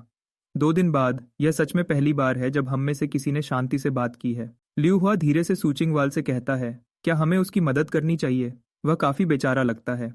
मैं सोचता हूँ, हाँ जरूर, मेरी मदद करो। मुझे रजिस्ट्री ऑफिस ले चलो और यह शादी खत्म करवा दो। मेरी कंपनी पब्लिक होने का इंतजार कर रही है। लेकिन इससे पहले कि मैं वहां पहुंचूं, मैं सूचिंग वू को ठंडे तरीके से कहते हुए सुनता हूं, मैं उसके लिए कुछ क्यों करूंगी जिसका मुझसे कोई लेना देना नहीं है। वह मेरे पास से गुजरती है और चली जाती है। बेचारा, वह खुद देख सकती थी। मेरी आंखों में तरस नहीं था, बल्कि एक तेज मजाक था जो छुपा नहीं रह सकता था। और पहले ही उसकी पर्सनल स्केड्यूल पता करना सच में बहुत समझदारी दिखाता था। कॉरिडोर शांत हो जाता है। मैं वहां खड़ा रहता हूँ। ठंडी, मैं सोचता हूँ, वह बस ठंडी है। उस शाम सू चिंगवाल ऑफिस से टाइम पर निकलती है। वह शहर के बाहर पुराने रेजिडेंशियल एरिया में फलों का एक बैग लिए पहुंचती है। मैसेज से एड्रेस फॉलो करते हुए वह यूनिट ढूंढती है और दरवाजा खटखटाती है। अंदर से तुरंत एक जानी पहचानी आवाज आती है, आ रही हूँ, आ रही हूँ। दरवाजा खुलता है। सू चिंगवा दादी सू को देखती है। वह ठीक लगती है। वह आसपास देखती है। ये लगभग 7 स्क्वायर मीटर का एक छोटा 2 बेडरूम वाला यूनिट है, लेकिन यह साफ और हैरतअंगेज रूप से गर्म है। बाथरूम से पानी चलने की आवाज आ रही है। क्या वह नहा रहा है? सू चिंगवल चौंक कर अपनी आंखें हटा लेती है और अचानक शर्मिंदा महसूस करती है। फैमिली डॉक्टर उसके पीछे जाने ही वाला होता है जब वह हाथ आगे करती है। मुझे सामान दो, गाड़ी में इंतजार करो। सू चिंगहुआ जल्दी और अच्छे से बूढ़ी औरत का ब्लड प्रेशर, ब्लड शुगर और दिल की धड़कन चेक करती है। शायद इसलिए कि वह कल रात बहुत अच्छे से सोई थी। हर रीडिंग बहुत अच्छी आती है। बूढ़ी औरत गर्व से कहती है, मेरा दामाद मेरा बहुत अच्छा ख्याल रखता है। सू चिंग आखिरकार अपनी चिंता छोड़ देती है। उसकी आंखें एक बार फिर बाथरूम की तरफ जाती हैं। फिर वह जाने के लिए सामान पैक करना शुरू करती है। बूढ़ी औरत पलक झपकती है। तुम डिनर के लिए नहीं रुकोगी? मेरा दामाद बहुत अच्छा खाना बनाता है। ये ठीक नहीं होगा। वह सामान नीचे रखती है। इसे यहाँ छोड़ दो तुम्हारी तबीयत चेक करने के लिए। बूढ़ी औरत की आंखें बदलती हैं। इसे वापस ले जाओ, यहाँ ये बेकार है। मेरे दामाद को इसका इस्तेमाल करना नहीं आता और मुझे यहाँ डॉक्टर नहीं चाहिए। तुम हर दिन आना और खुद मुझे चेक करना। वह सोचती है, अगर मेरी पोती हर दिन आएगी तो वह अपने पति को देखेगी। वह दोनों अपने बीच कुछ बना सकते हैं और अलग रहने का यह सिलसिला खत्म कर सकते हैं। बूढ़ी औरत को दूर से एक मोटा ताजा परपोता उसे बुलाता हुआ महसूस होता है। सू चिंगवॉल जवाब देने ही वाली थी जब पानी की आवाज रुक गई। वह तुरंत खड़ी होती है, मेडिकल बैग पकड़ती है और दरवाजे की तरफ बढ़ती है। मैं चलती हूँ, कल फिर आपसे मिलने आऊंगी। दरवाजा बंद होता है जैसे ही मैं बाथरूम से कपड़े पहनकर बाहर आता हूँ। तुम्हारी पोती कहाँ है? वह चली गई। बोली, ये ठीक नहीं है। वह बहुत सीधी है, हमेशा उस ठंडे चेहरे के साथ। क्या इसलिए तुम उसके दामाद को पसंद नहीं करती? वह बदल सकती है, पता है। मैं कहता हूँ, मैं तुम्हारा दामाद नहीं हूँ। वह कहती है, नहीं, तुम हो। इन 2 दिनों में साथ रहकर मैंने पाया कि बूढ़ी औरत हर बात में नर्म और समझौता करने वाली थी, सिवाय इस एक बात के। कुछ दिन बाद दादी सू अचानक कहती हैं कि वह घर जाकर कुछ कपड़े लेना चाहती हैं। मैंने पोती को मैसेज किया और एड्रेस पूछा, लेकिन जब मैंने लोकेशन खोली तो मैं रुक गया। एस्टेट नंबर 1, ये तो सू फैमिली एस्टेट है। पूरा एस्टेट 3000 एकड़ में फैला है।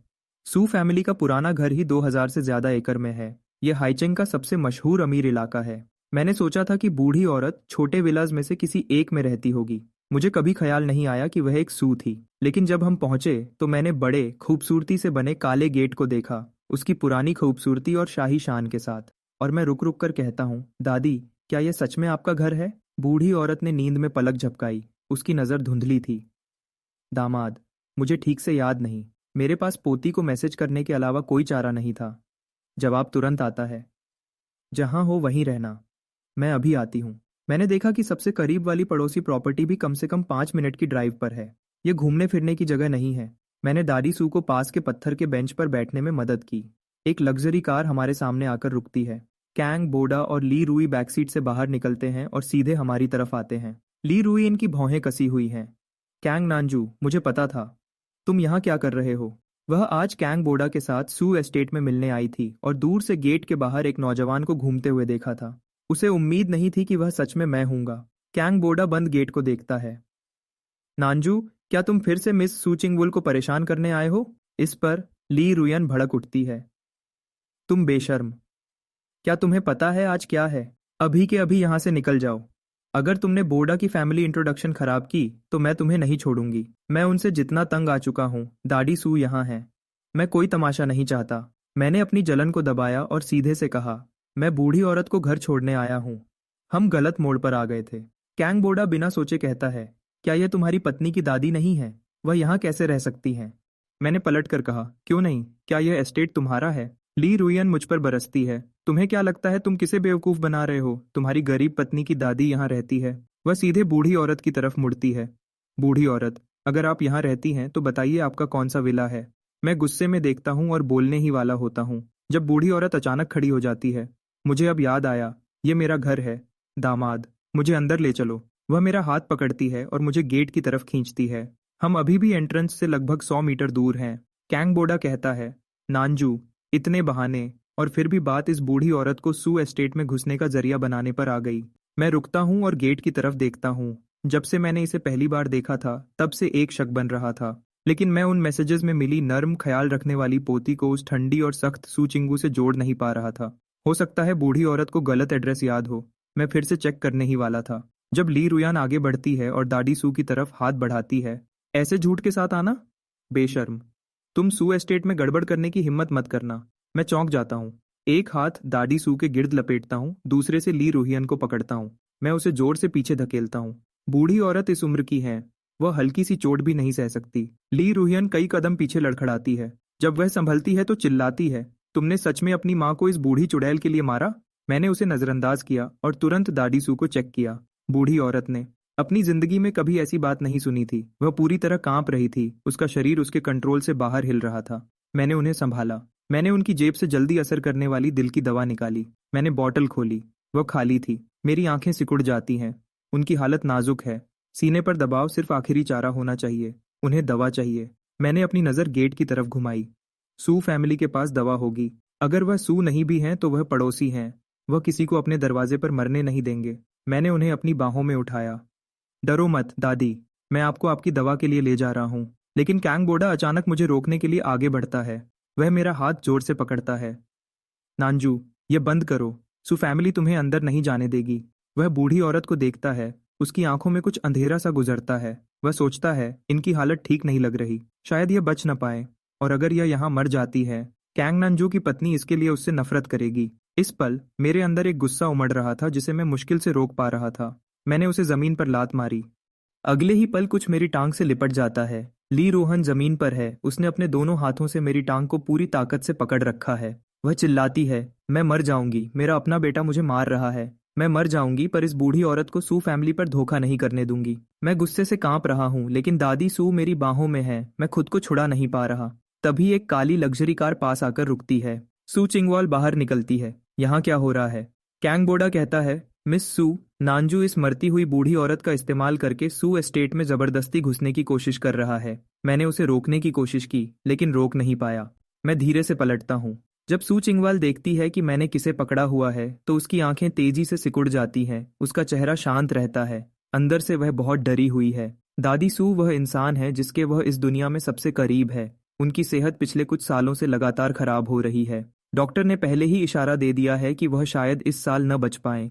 सू चिंगवा उन्हें खो नहीं सकती। मैं उसे आते हुए देखता हूँ और पहले ही सब समझ चुका हूँ। बूढ़ी औरत का दिल, उनकी दवा खाली है। जल्दी से उन्हें दवा दो और वह ठीक हो जाएंगी। सू चिंग अपने होंठ दबाती है और अपनी दादी को मेरी बाहों से लेने के लिए हाथ बढ़ाती है। फिर वह पीछे देखे बिना एस्टेट के अंदर भाग जाती है। मैं पीछे नहीं जाता, क्योंकि ली रुयन अभी भी मेरी टांग से चिपकी हुई थी। कैंग बोदा हैरानी से सू चिंगवोल के जाते हुए रूप को घूरता है। उसके अंदर एक तीखी, बेचैनी भरी घबराहट उठती है। वह खुद दादी सू तो नहीं हो सकती है ना? ली रुयन कहती है, मिस सू सिर्फ इसलिए घबरा रही हैं क्योंकि उन्हें डर है कि कोई उनके दरवाजे पर मर जाएगा। इससे सू फैमिली ऐसी लगेगी जैसे उन्होंने कुछ नहीं किया। इज्जत के लिए बुरा है। कैंग बोडा गुस्से में देखता है और इस पर सोचता है। सही है, कैंग नांजू की पत्नी सू चिंगवाल नहीं हो सकती। वह सच में ज्यादा सोच रहा है। तभी सूज एस्टेट का गेट खुलता है और सू फेशू बाहर निकलती है। कैंग बोडा का चेहरा खिल उठता है। फेशू, तुम कार पार्क में इंतजार कर सकती थी, तुम गेट तक क्यों आई?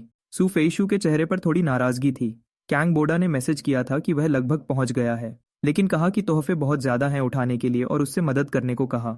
उसने कार पार्क में बहुत देर तक इंतजार किया, पर उसका कोई निशान नहीं मिला, तो वह बाहर देखने आई। और पहला इंसान जिसे वह देखती है वह मैं हूँ। उसके कदम लड़खड़ाते हैं। एक पल में उसके चेहरे से नाराजगी गायब हो जाती है। वह एक नरम चेहरा बनाती है और कैंग बोडा की तरफ मुड़ती है। तुम्हारा यहाँ पहला बार है। मुझे चिंता थी कि तुम्हें रास्ता ढूंढने में मुश्किल होगी। कैंग बोडा मुस्कुराते हुए उसके पास जल्दी से आता है। फेशू, तुम कितनी ख्याल रखने वाली हो? उसने हिचकिचाते हुए पूछा। क्या बूढ़ी मल्लिका घर पर है? उनकी सेहत ठीक नहीं है, वह घर पर आराम कर रही है। दादी सू अलग रहती है, अपने अलग आंगन में, और मेहमानों को इजाजत नहीं देती। तो सच में सुफेशु को कोई आइडिया नहीं है कि वह सच में वहां है या नहीं। कैंग बोडा इस बात को सच मान लेता है और साफ तौर पर आराम महसूस करता है। सुफेशु मुझे देखती है, जलन, हसद या नाराजगी ढूंढती है, लेकिन मेरे चेहरे पर सिर्फ एक ठंडा, गहरी सोच वाला अंधेरा है। मेरे सारे ख्याल दादी सू पर थे। मेरे पास उनके इस छोटे से नाटक के लिए कोई ध्यान नहीं था। इस वक्त तक मैं लगभग पक्का था कि पोती सू चिंगवुल है। मैं गेट को घूरता हूँ और सोचता हूँ कि अगर मैं अंदर जाने की कोशिश करूँ तो क्या मुझे रोका जाएगा। तभी मेरे सामने एक परछाई पड़ती है। सू फेशु ठीक मेरे सामने खड़ी है। कैंग नांजू, क्या यहाँ आने का मतलब है कि तुम सुधर गए हो? मैं कुछ नहीं कहता, चेहरा अंधेरा। सू फेशु एक ठंडी हंसी हंसती है। अगर तुम सुधर गए हो तो बस मुझे फोन करना। तुम्हें सू एस्टेट में आने की इजाजत किसने दी? क्या तुम्हें लगता है ऐसा गेट एक नाजायज बच्चे के लिए खुला है? लेकिन अगर तुम सच में अंदर देखना चाहते हो तो एक तरीका है, तुम्हें बस इतना करना होगा।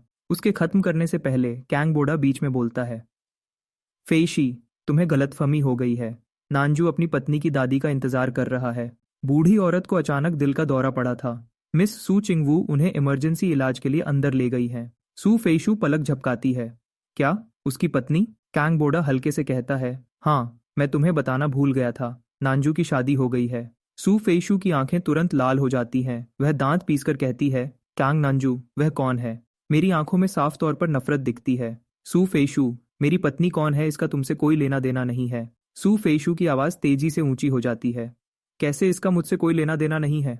मैं देखना चाहती हूँ कि कौन मेरी इजाजत के बिना तुमसे शादी करने की हिम्मत करेगा। कैंग बोडा जल्दी से बताता है, नांजू की माँ ने जो कहा उसके हिसाब से वह बस सड़क की कोई लड़की है। सुफेशु अपनी मुट्ठियां भींचती है। क्या तुम खुद को इतना नीचा समझते हो? एक नाजायज बेटा और एक आम लड़की, क्या खूब जोड़ी है। कैंग बोडा आगे कहता है, नांजू भी नाराज होगा, शायद इसलिए वह मिस सूचिंगवा को परेशान करता रहता है। मैं एक ठंडी नफरत भरी हंसी हंसता हूँ।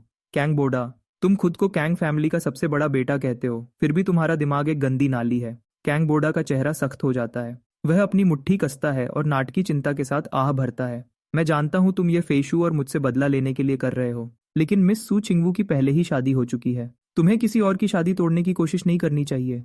सुफेशु को एहसास हुआ, वह कई दिनों से मेरी कॉल का इंतजार कर रही थी। अगर मैं सुधर जाता तो वह जाने देती, लेकिन मैं गया और शादी कर ली। उसे एहसास होता है और वह गुस्से में बोलती है, इससे पता चलता है कि तुम्हारी पत्नी की दादी मेरे दरवाजे पर क्यों गिरी। तुम मेरी ब्यूआ के लिए यहाँ आए थे, है ना? कैंग नांजू, क्या तुम्हें शर्म नहीं आती? वह गुस्से से मेरी तरफ इशारा करती है और गेट सिक्योरिटी की तरफ मुड़ती है। इसे ध्यान से देखो, इस चेहरे को याद रखना, यह फिर कभी सू स्टेट में कदम नहीं रखेगा। कैंग बोडा अपना सर नीचे करता है ताकि अपने होंठों के किनारे पर बन रही संतुष्टि को छुपा सके। सुफेशु का अभी भी इस गेट पर कुछ कहना चलता है, लेकिन अगले ही पल सू एस्टेट का बटलर अंदर से बाहर आता है। उसकी नजर पूरे ग्रुप पर घूमती है और मुझ पर आकर रुकती है। मिस्टर कैंग नांजू, मिस चिंग आपको अंदर बुलाती हैं। कैंग बोडा जम जाता है। सुफेशु पूरी तरह हैरानी से घूरती है। मैं गेट सिक्योरिटी की तरफ देखता हूँ। मेरे चेहरे पर मुस्कुराहट और नहीं के बीच का कोई भाव था। तो क्या मैं अब अंदर जा सकता हूँ?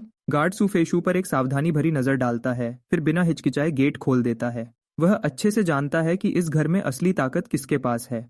मैं अंदर जाता हूँ। सुफेशु और दूसरे पीछे पीछे आते हैं। ली रुयन मुझे घूरती है। मिस सूचिंगवाल ने शायद तुम्हें अपनी दादी को लेने के लिए बुलाया है। एक बार जब वह तुम्हें मिल जाए तो तुम दोनों को जल्दी से निकल जाना चाहिए, और हिम्मत भी मत करना सू फैमिली के फर्श गंदे करने की। ओ कमीनी औरत। यह बोलकर वह सब लिविंग रूम में अंदर चले जाते हैं, और वहां मेन सोफा के बीच वाली सीट पर सीधी बैठी हुई ग्रैंडमा सू हैं। बूढ़ी औरत उन्हें तेज नजरों से घूरती है।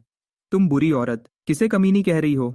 उन्होंने अच्छे फॉर्मल कपड़े पहने हैं, लेकिन उनकी तबीयत अभी भी ठीक नहीं लग रही। सूचिंगवाल उनके बगल में शांत और गंभीर बैठी है। ली रुयन सख्त हो जाती है। कैंग बोडा के पैर लगभग कांपने लगते हैं। सुफेक्सु सही वक्त पर उसका हाथ पकड़ लेती है। सुफेक्सु हैरान दिखती है। क्या हुआ तुम्हें? कैंग बोडा के हाथ कांप रहे हैं। वह पहले ही अपनी औकात से ऊपर शादी कर रहा है। इस घर का हर बड़ा उसके लिए बहुत जरूरी है, जिसे उसे ध्यान से खुश करना है, और उसने पहले ही बूढ़ी मल्लिका को दरवाजे के अंदर आने से पहले ही नाराज कर दिया है। वह जबरदस्ती मुस्कुराता है। नांजू, तुमने हमें क्यों यकीन दिलाया कि बूढ़ी मल्लिका तुम्हारी बीवी की दादी है? तुम्हारी वजह से हमने उनकी बेइज्जती की। मुझे तुरंत महसूस होता है कि कई शक भरी नजरें मेरी तरफ मुड़ जाती हैं। ली रुयन जल्दी से बात समझ जाती है। तुम्हें पता था कि बूढ़ी मल्लिका को भूलने की बीमारी है, और तुमने उन्हें धोखा देने के लिए इसका फायदा उठाया। तुम्हें क्या लगता है सूज एस्टेट कैसी जगह है? घुटनों पर बैठ जाओ और अभी माफी मांगो। मेरी आंखें शांत हो जाती हैं तो वह सब कुछ मुझ पर डाल देंगे, और कैंग बोडा का नाम इस तरह आसानी से साफ कर देंगे। चालाक। एक चाय का कप कमरे में उड़ता हुआ आता है और जोर से टकराता है। गरम चाय ली रुयन के कपड़ों पर गिर जाती है। वह आवाज निकालने की हिम्मत नहीं करती। बूढ़ी मल्लिका की आवाज गुस्से से ऊंची हो जाती है। तुम बदतमीज औरत, ये मेरी पोती का पति है। ली रुयन जलने का दर्द सहती है और कहती है, बूढ़ी मल्लिका, आपको इसने धोखा दिया है।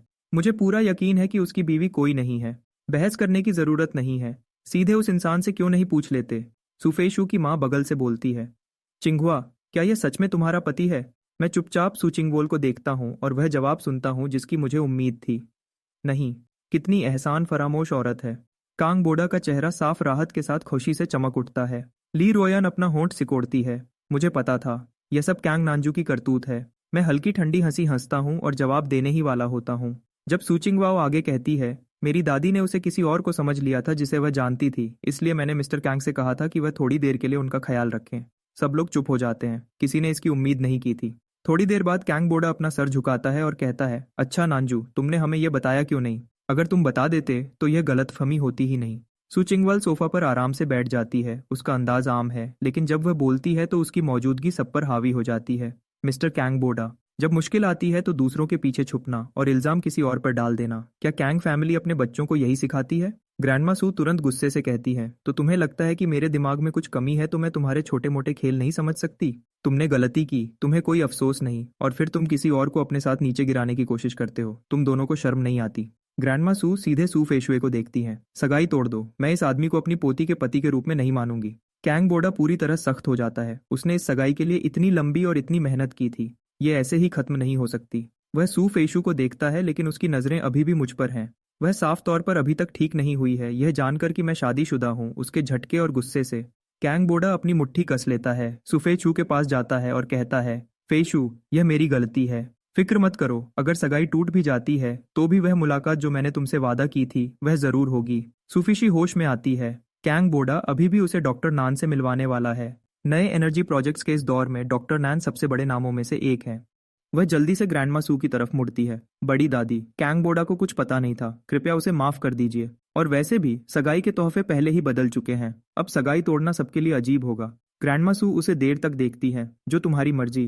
पोती के मामले उसके माँ बाप को फैसला करने हैं। वह आगे और दखल नहीं देना चाहती। लेकिन सू फेशु की माँ मुस्कुराती है और कहती है, दादी, क्या आप मुलाकात का तोहफा भूल गईं? यह सुनते ही ग्रैंडमा सू की पलकें तुरंत झुक जाती हैं। मैं किसी से फेस श्वाई को $1,80,000 ट्रांसफर करवा दूंगी। सू फेशु की माँ का चेहरा सख्त हो जाता है। लेकिन आपने पहले कहा था कि आपको उनके नए शादीशुदा होने पर पैसे की तंगी की चिंता थी। क्या आप उन्हें शेयर्स का 2% नहीं देने वाली थी? सू फैमिली में सबसे अमीर इंसान ग्रैंडमा सू है। वह खुद एक ताकतवर फैमिली से आई थी जिसके पास बहुत सारा दहेज था, और वह सू ग्रुप के 20% शेयर्स को कंट्रोल करती है। सुफेशी की माँ लंबे समय से साजिश कर रही थी इस शादी के जरिए उन शेयर्स का एक बड़ा हिस्सा निकालने की। सब कुछ तय था, लेकिन बूढ़ी मल्लिका ने आखिरी पल में अपना इरादा बदल दिया है। ग्रैंडमा सू उसे ऐसी मुस्कुराहट से देखती है जो पूरी तरह मुस्कुराहट नहीं है। मैं इस पोती के दामाद से खुश नहीं हूँ, इसलिए मैंने जो दे रही थी वह बदल दिया है। कैंग बोडा का चेहरा सफेद पड़ जाता है। यह बेइज्जती उसे तोड़ देती है। इस घर में बहुत सारे नौकर हैं, यह बात सब जगह फैल जाएगी। आखिर में पूरा हाईचेंग इसके बारे में सुनेगा। लेकिन ग्रैंडमा सू को इस सब की कोई परवाह नहीं है। वह बस मुझे और सूचिंग वाल को अपने निजी आंगन में ले जाती है। फिर वह दूर जाने का कोई बहाना ढूंढती है, सूचिंग वुल को अपने दामाद का ठीक से ख्याल रखने के लिए छोड़कर। अब आंगन में सिर्फ हम दोनों हैं। रात घनी अंधेरी है। मैं सूचिंग वुल के बगल में खड़ा हूँ। मैं अभी भी सोच रहा हूँ कि शुरुआत कैसे करूँ, तभी सूचिंग वाल अचानक मेरी तरफ मुड़कर देखती है। उसकी भौहें चढ़ी हुई हैं और उसकी आंखों में साफ नफरत है। मैंने पीछे हटने से मना कर दिया और उतनी ही सीधी तरह से उसे देखा। सूचिंग वू का चेहरा गुस्से से भर जाता है। वह सोचती है, इसने दादी को यह सब कहने के लिए सच में उकसाया। उसके इरादे साफ तौर पर नेक नहीं है। दादी का उससे इतना जुड़ना एक इत्तेफाका हो सकता है। वहां कोई साफ हेराफेरी का निशान नहीं है। इस आदमी का दादी को अपने पास रखने की मर्जी शायद इसलिए है क्योंकि उन्होंने गलती से अपनी पहचान बता दी थी। फिर मुझे इसकी असल बात याद आती है। मुझे याद है तुमने अपने मैसेजेस में कहा था कि तुम मेरा एक काम करोगी। क्या हम रजिस्ट्री ऑफिस साथ जा सकते हैं और अपनी शादी की हैसियत चेक कर सकते हैं? सू चिंगवेल गुस्से वाले चेहरे से कहती है, ठीक है, लेकिन अगर यह झूठ निकला तो मैं उम्मीद करती हूँ कि तुम मेरी दादी का इस्तेमाल मुझसे करीब आने के लिए बंद कर दोगे। ग्रैंडमा सू का सर एक खिड़की से बाहर निकलता है। क्या तुम मेरे दामाद को तंग कर रही हो? सू चिंगवू का चेहरा सख्त हो जाता है। नहीं, रात का खाना सिंपल है। एक सूप में 4 सब्जियां, सिर्फ 3 लोगों के लिए काफी। लेकिन ग्रैंडमा सू को ज्यादा भूख नहीं है। वह कुछ निवाले खाती हैं और फिर अपनी चॉपस्टिक्स नीचे रख देती हैं। दामाद, मैं थक गई हूँ, चलो घर चलते हैं। कृपया खुद को ज्यादा मत थकाओ, आज रात यहीं घर पर आराम करो। छोटा आंगन एक प्राइवेट केयर फैसिलिटी की तरह तैयार है। हर तरह के मेडिकल उपकरण मौजूद हैं। लेकिन बूढ़ी औरत बेचैनी से मेरा हाथ पकड़ती है। तो क्या तुम रुककर मेरा साथ दे सकते हो? मैं अपनी भौहें सिकोड़ता हूँ और सू चिंग वॉल को देखता हूँ। सच कहूँ तो मुझे भी बूढ़ी औरत की चिंता है, लेकिन इस औरत ने मेरे लिए अपनी नफरत साफ दिखा दी है। वह सोचती है कि मैं बूढ़ी औरत का इस्तेमाल उसके करीब आने के लिए कर रहा हूँ। वह कभी राजी नहीं होगी। सू चिंगवा रुकती है और फिर कहती है, ठीक है। फिर वह मुझे एक मतलब भरी नजर देती है। इशारा साफ है, यह पूरी तरह से उसकी दादी के लिए है। मुझे कोई और ख्याल नहीं रखना चाहिए। ग्रैंडमा सू बहुत खुश होती हैं। वह करुशी से कहती हैं, जहां मेरा दामाद है वहीं मैं हूँ। रात के खाने के बाद मैं ग्रैंडमा सू को उनके कमरे में वापस ले जाता हूँ। वह आज के वाकये के बाद सच में थक गई होंगी। जैसे ही वह लेटती हैं वह सो जाती हैं। उनकी नींद बहुत बेचैन है। मेरे पास कोई और चारा नहीं है सिवाय बिस्तर के पास बैठने और उनके साथ रहने के। खिड़की के बाहर सू चिंग वू का चेहरा गंभीर है। दादी को क्या हो रहा है? फैमिली डॉक्टर, जिसका साइकोलॉजी में बैकग्राउंड है, कहता है, मैं यह नहीं कह सकता कि बूढ़ी मल्लिका इस नौजवान से इतनी क्यों जुड़ गई है, लेकिन मैं अंदाजा लगा सकता हूँ कि वह इतनी बेचैन क्यों है। मुझे लगता है कि बूढ़ी मल्लिका को महसूस हो रहा है कि वह इस साल शायद न बच पाए। उन्होंने डर है कि जब वह चली जाएंगी तो तुम्हें बांधने के लिए कुछ नहीं होगा। यह दामाद ही एक अकेला इंसान है जिसे वह तुम्हारे साथ रहने के लिए छोड़ सकती है। सु चिंगवुल शांत हो जाती है। उसकी गहरी आंखों में कुछ हलचल होती है जिसे पूरी तरह दबाना मुश्किल है। बहुत देर बाद ही शांति वापस आती है। वह चांदनी में खड़ी है, जैसे वह बस मुड़कर अपने पीछे के अंधेरे को खुद को सौंप देगी। कुछ देर बाद वह अचानक मुड़ती है और तेजी से वापस मेन घर की तरफ जाती है। कैंग बोडा का रात का खाना एक मुश्किल अनुभव है, 2% शेयर्स के नुकसान की वजह से। सुफेशिये की माँ लू मेक्स्यू बहुत नाराज है और नरम बोलने की कोई कोशिश नहीं करती। क्या कांग नानजू तुम्हारी फैमिली का नाजायज बच्चा नहीं है? ये कैसे हो सकता है कि वह बूढ़ी मल्लिका को मना सकता है और तुम नहीं? कैंग बोडा सिर्फ अपना सर झुका सकता है। आंट लू, मेरे पास नानजू जैसी बातें करने का तरीका नहीं है। मैं लोगों को मनाने में उतना अच्छा नहीं हूँ। लूमाहू गुस्से से सांस लेती है। मुझे परवाह नहीं कि तुम ये कैसे करते हो। मुझे वह 2% शेयर्स वापस दिलाओ, वरना इस घर में फिर कभी कदम रखने की सोचना भी मत। कैंग बोडा अपनी शिकायतों को निगल जाता है। वह खाना सहता है और आखिर में खुद को जाने की इजाजत दिलाने में कामयाब हो जाता है। लेकिन उसके जाने से पहले सु चिंगवाल वापस आती है। जैसे ही वह अंदर आती है, उसकी मौजूदगी से पूरा कमरा दबाव से भर जाता है। वह टेबल पर बचे हुए खाने को देखती है और उसका चेहरा और भी गुस्से से भर जाता है। उसकी दादी ने आज रात कुछ नहीं खाया और यह लोग यहाँ पूरा खाना मजे से खा रहे थे। लुमेजू वह चेहरा देखती है और समझदारी से कुछ नहीं कहती। यह सुफेशु के पिता सु यूजिन हैं, जो अपनी भौहें सिकोड़ते हैं और पूछते हैं, चिंगवा तुम वापस क्यों आई हो? सु चिंगवा इस आदमी को नजरअंदाज करती है जो सिर्फ नाम के लिए उसका बड़ा भाई है। वह बस कैंग बोडा को देखती है। क्योंकि सगाई अभी भी है तो तुम अब सु फैमिली का हिस्सा हो, सही कहा ना? तो इस फैमिली के सदस्य के रूप में तुम इसके नियम मानोगे। तुमने आज अपने बड़ों की बात नहीं मानी। तुम रात भर एंसेस्ट्रल हॉल के सामने घुटनों पर बैठोगे। सूचिंग उसके पीछे इशारा करती है, बिना किसी को बहस करने का मौका दिए। 2 बॉडीगार्ड्स कांग बोडा के पास आते हैं। यंग मास्टर कैंग, अगर आप कृपया करें। कैंग बोडा पूरी तरह से हैरान है। पूरी रात घुटनों पर बैठना, उसे पूरी जिंदगी लाड प्यार मिला है, वह यह सब कैसे संभालेगा? वह बेचैनी से सुफेशु को देखता है, लेकिन वह साफ तौर पर फैमिली हेड के अधिकार के खिलाफ खड़े होने की हिम्मत नहीं करती। वह एक गहरी सांस लेता है और बॉडीगार्ड्स के पीछे चलता है। दरवाजे से गुजरने से ठीक पहले वह सुफेशु को पूछते हुए सुनता है, और चिंगवॉल, कांग नंजू का क्या वह चला गया है? फिर वह सु चिंगवॉल का जवाब सुनता है, जिसमें चेतावनी का सुर है। वह मेरा मेहमान है। वह आज रात एस्टेट में रुक रहा है। कॉन्ग बोडा बॉडीगार्ड्स के साथ एंसेस्ट्रल हॉल पहुंचता है। एक बॉडीगार्ड कहता है, मिस ने कहा है कि क्योंकि तुम्हारी अभी शादी नहीं हुई है, तुम सु एंसेस्ट्रल हॉल में अंदर नहीं आ सकते। बाहर घुटनों पर बैठो। बाहर की जमीन सख्त नीली ईंटों की है। कॉन्ग बोडा कुछ कहने की कोशिश करता है, लेकिन दोनों बॉडीगार्ड्स अपने हाथ पीछे बांधे खड़े हैं, बिना किसी भाव के उसे घूरते हुए।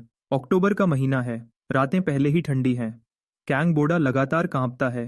तेज ठंड उसके घुटनों से उसकी हड्डियों तक जा रही है। वह धोखा देने के बारे में सोचता है, लेकिन वह दोनों बॉडीगार्ड्स उसे पत्थर के रखवालों की तरह देखते हैं। वह कुछ नहीं कहते, लेकिन उसका असर पूरी तरह से डरावना है। और फिर वह मेरे बारे में सोचता है, शायद अंदर एक गर्म और आरामदायक बिस्तर पर लेटा हुआ, और उसके दांत आपस में टकराते हैं। लेकिन वह खुद से कहता है कि उसे सिर्फ एक रात रुकना है। मैं तो यहाँ पूरी जिंदगी रहूंगा। और डॉक्टर नैन से मुलाकात जल्दी ही होने वाली है। उसे उस मौके का सही इस्तेमाल करना ही होगा। अगली सुबह नहाने के बाद मैं ग्रैंडमा सू और सु चिंगवाल के साथ नाश्ते पर मिला। टेबल पर तले हुए चीनी के केक की एक प्लेट है। ग्रैंडमा सू तुरंत एक उठाती है। सु चिंग भौहें सिकोड़ती है। दादी, आपका ब्लड शुगर ज्यादा है। आपको इतना ऑयली और मीठा कुछ नहीं खाना चाहिए। जब वह अभी भी सोच रही होती है कि उन्हें कैसे रोके, मैं बस कहता हूँ, दादी ये आपके लिए अच्छा नहीं है। और उस जिद्दी बूढ़ी औरत का हाथ हवा में एक छोटा सा चाप बनाता है और चीनी का केक मेरे कटोरा में रख देता है। वह मुझे एक जीतने वाली मुस्कुराहट देती है। मैंने यह तुम्हारे लिए चुना था, दामाद। सु चिंगू पल भर के लिए हैरान हो जाती है। वह मुझे तलाश भरी नजरों से देखती है। यह समझ नहीं पाती कि उसकी दादी मेरी बात इतनी आसानी से क्यों सुनती है। मैं बिना किसी झिझक के चीनी का केक खा लेता हूँ। फिर मैं सु चिंगवोल को देखता हूँ। वैसे जब हम रजिस्ट्री ऑफिस जाएंगे तो तुम्हें अपना आईडी और हाउस होल्ड रजिस्ट्रेशन लाना होगा। ग्रैंडमा सू उत्सुकता से पूछती है, तुम लोग रजिस्ट्री ऑफिस क्यों जा रहे हो? शादी का सर्टिफिकेट खो गया है। हम नया बनवाने जा रहे हैं। और सच कहूँ तो ये सिर्फ एक बहाना नहीं है। तलाक के लिए सर्टिफिकेट की जरूरत होती है। लेकिन बूढ़ी औरत कहती है कि वह खो नहीं गया है। वह जल्दी से बेडरूम में जाती है और 2 लाल शादी के सर्टिफिकेट्स के साथ वापस आती है। मैं अपने हाथों में सर्टिफिकेट को घूरता हूँ और कुछ बोल नहीं पाता। मुझे अचानक एहसास हुआ कि उसने मुझे पहली बार देखते ही दामाद क्यों कहा था। वह पहले ही जानती थी कि हम शादीशुदा हैं। दादी, ये आपके पास क्यों है? बूढ़ी औरत अपनी पलकें झपकाती है। उसका चेहरा थोड़ा धुंधला हो जाता है। मुझे ठीक से याद नहीं। तो मिस सू और मेरी शादी कैसे हुई? वह फिर से अपना सर हिलाती है। मुझे याद नहीं। दादी, कृपया थोड़ा और सोचने की कोशिश करें। बस करो। सू चिंगवा धीरे से मना करने वाली आवाज निकालती है। वह सीधे मेरे और बूढ़ी औरत के बीच में आ जाती है और मुझे ठंडे चेहरे से देखती है। वह सोच रही है, रजिस्ट्री ऑफिस का सहारा लेकर एक फाउंडेशन बनाया, फिर दादी को मनाकर यह झूठा सर्टिफिकेट बनवाया ताकि वह खुद भी इस पर यकीन कर ले। अगर उसने अभी अभी यह न देखा होता कि दादी मेरी बात कितनी मानती है तो शायद वह इस पर यकीन कर लेती। मुझे उसकी आवाज में हल्का सा गुस्सा महसूस होता है और यह मुझे बिल्कुल समझ नहीं आता। हमें आज जाने की जरूरत नहीं है। आखिर तलाक एक बार रजिस्ट्री ऑफिस जाने से नहीं हो जाता। हम 2 साल से कानूनी तौर पर शादीशुदा हैं। प्रॉपर्टी बांटने के बारे में सवाल है। हमें पहले तलाक का एग्रीमेंट बनाना होगा। नहीं, सूचिंगो कहती है, फिर मुझे ध्यान से देखती है। वह देखती है कि मैं थोड़ा झिझकता हूँ, फिर कहता हूँ, जैसा तुम चाहो। वह सोचती है, क्या यह इतना अच्छा एक्टिंग कर रहा है या सर्टिफिकेट सच में असली है? सूचिंगुल अचानक खुद को उलझन में पाती है। वह सर्टिफिकेट लेती है, आगे बढ़ती है और कहती है, मैं तुम्हारा कार पार्क में इंतजार करूंगी। मैं दादी सू को तसल्ली भरी मुस्कान देता हूँ। हम मुश्किल से कार पार्क तक पहुंचे ही थे जब हमें वहां ली रुई मिलती है, जो दर्द में दिख रही है और कैंग बोडा को सहारा दे रही है, जो पीला पड़ा है, छींक रहा है और उसके दोनों पैर कांप रहे हैं। जब ली रोयन मुझे देखती है तो उसकी आंखें चमक उठती हैं। वह जल्दी से मेरे पास आती है, सू चिंगवुल के आसपास से ध्यान से निकलकर मुझ तक पहुंचती है। तुम्हें अपने भाई की मदद करनी होगी। उसकी आवाज में पूरा हक था। मैंने अपनी आईब्रो उठाई। मुझे समझ नहीं आता कि वह इतनी सुबह यहाँ कैसे हैं, जब तक कि वह कल रात गए ही ना हो। मैं कुछ नहीं कहता। ली रुई तुरंत शुरू हो जाती है, नानजू, तुम हरामी हो, लेकिन कैंग फैमिली ने तुम्हें पाला, तुम्हारे जन्म की परवाह किए बिना। तुम पर उनका कुछ कर्ज है। तुम्हारा भाई तो तुम्हारे लिए और भी अच्छा था। उसने तुम्हें अपने साथ स्कूल जाने दिया। उसने अपने कपड़े तुम्हारे साथ बांटे। और जब तुम पैदा हुए थे, तुम इतने कमजोर थे कि उन्हें लगा तुम बचोगे नहीं। मुझे इतना दूध नहीं आता था, इसलिए तुम सिर्फ इसलिए बचे क्योंकि तुमने वह लिया जो तुम्हारे भाई का था। कैंग फैमिली ने हमें बिल्कुल भी रखने का प्लान नहीं बनाया था।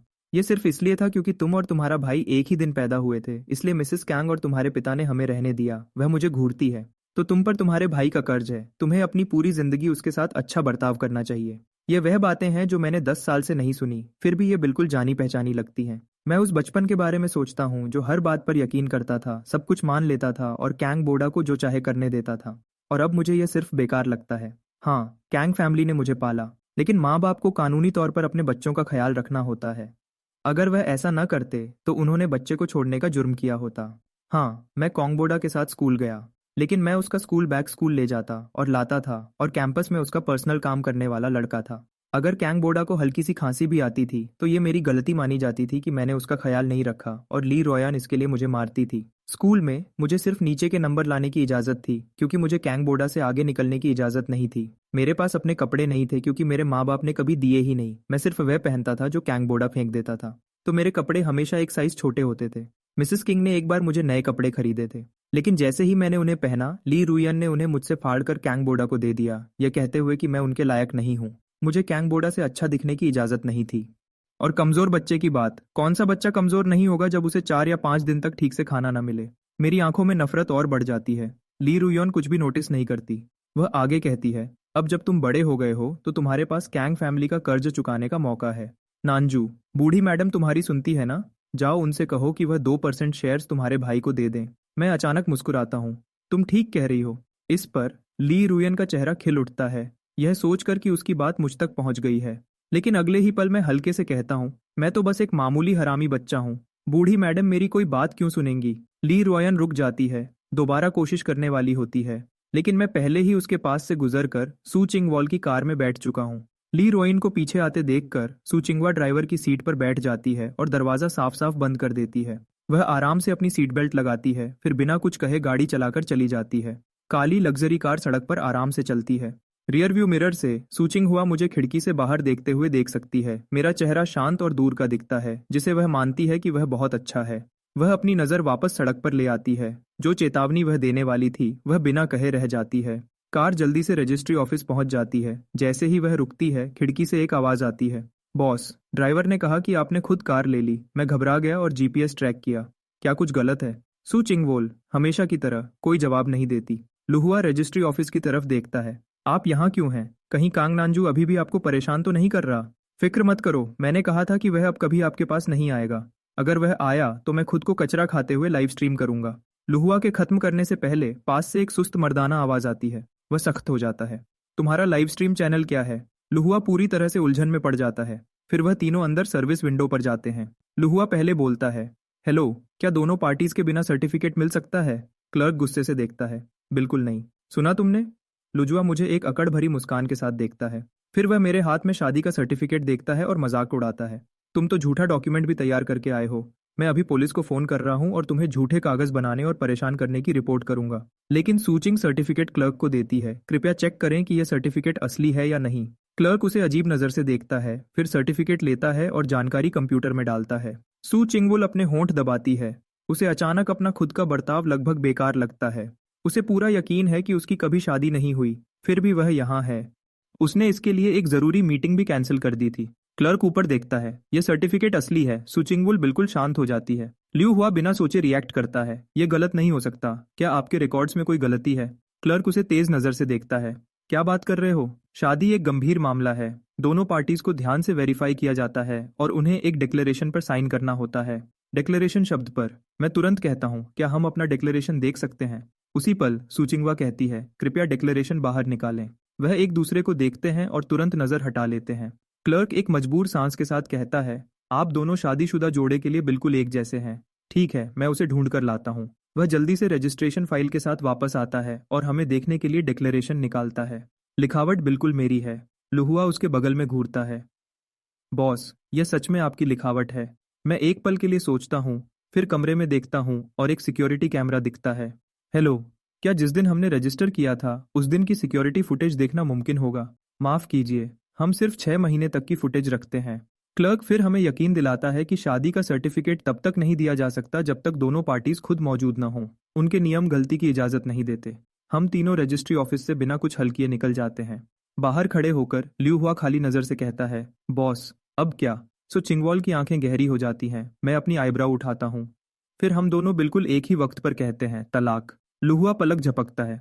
तो अगर आप अब तलाक ले रहे हैं तो क्या आपको शर्तों पर बात करनी चाहिए? दोबारा बिल्कुल एक साथ सू चिंगवू और मैं दोनों कहते हैं, मैं अपने लॉयर से आपको कांटेक्ट करवाऊंगा। मेरे लॉयर से बात करो। ये कहने के बाद हम दोनों एक दूसरे को देखे बिना नहीं रह पाते। मैं हल्की सी हंसी हंसता हूँ। कैसा रहेगा अगर हम दोनों अपने अपने लॉयर से पहले एक प्रपोजल बनवाएं और अगर कोई मसला हो तो लॉयर्स बात कर सकते हैं। लुहुआ मजाक उड़ाता है, जैसे तुम लॉयर अफोर्ड कर सकते हो। लेकिन सूचिंग वो हाँ में सिर हिलाती है। मैं लुहुआ को इग्नोर करता हूँ और अपना फोन निकालता हूँ। मिस सू, चलो वीचैट पर कनेक्ट हो जाते हैं, संपर्क में रहना आसान होगा। सूचिंग रुकती है, फिर अपना फोन निकालकर एक खास नजर के साथ अपना वीचैट क्यूआर कोड खोलती है। मैं उसे स्कैन करता हूँ। मेरे फोन पर एक चैट विंडो खुल जाती है। सेव किया हुआ नाम सिली ग्रैंड डॉटर लिखा होता है। उसकी शक्ल तुरंत गहरी हो जाती है। मैं भी पल भर के लिए खो जाता हूँ। मैं भूल गया था कि हम पहले से ही कनेक्टेड थे। उसकी शक्ल देखकर मैं खांसता हूँ। वह नाम तो बस मैंने उस वक्त बिना सोचे टाइप कर दिया था।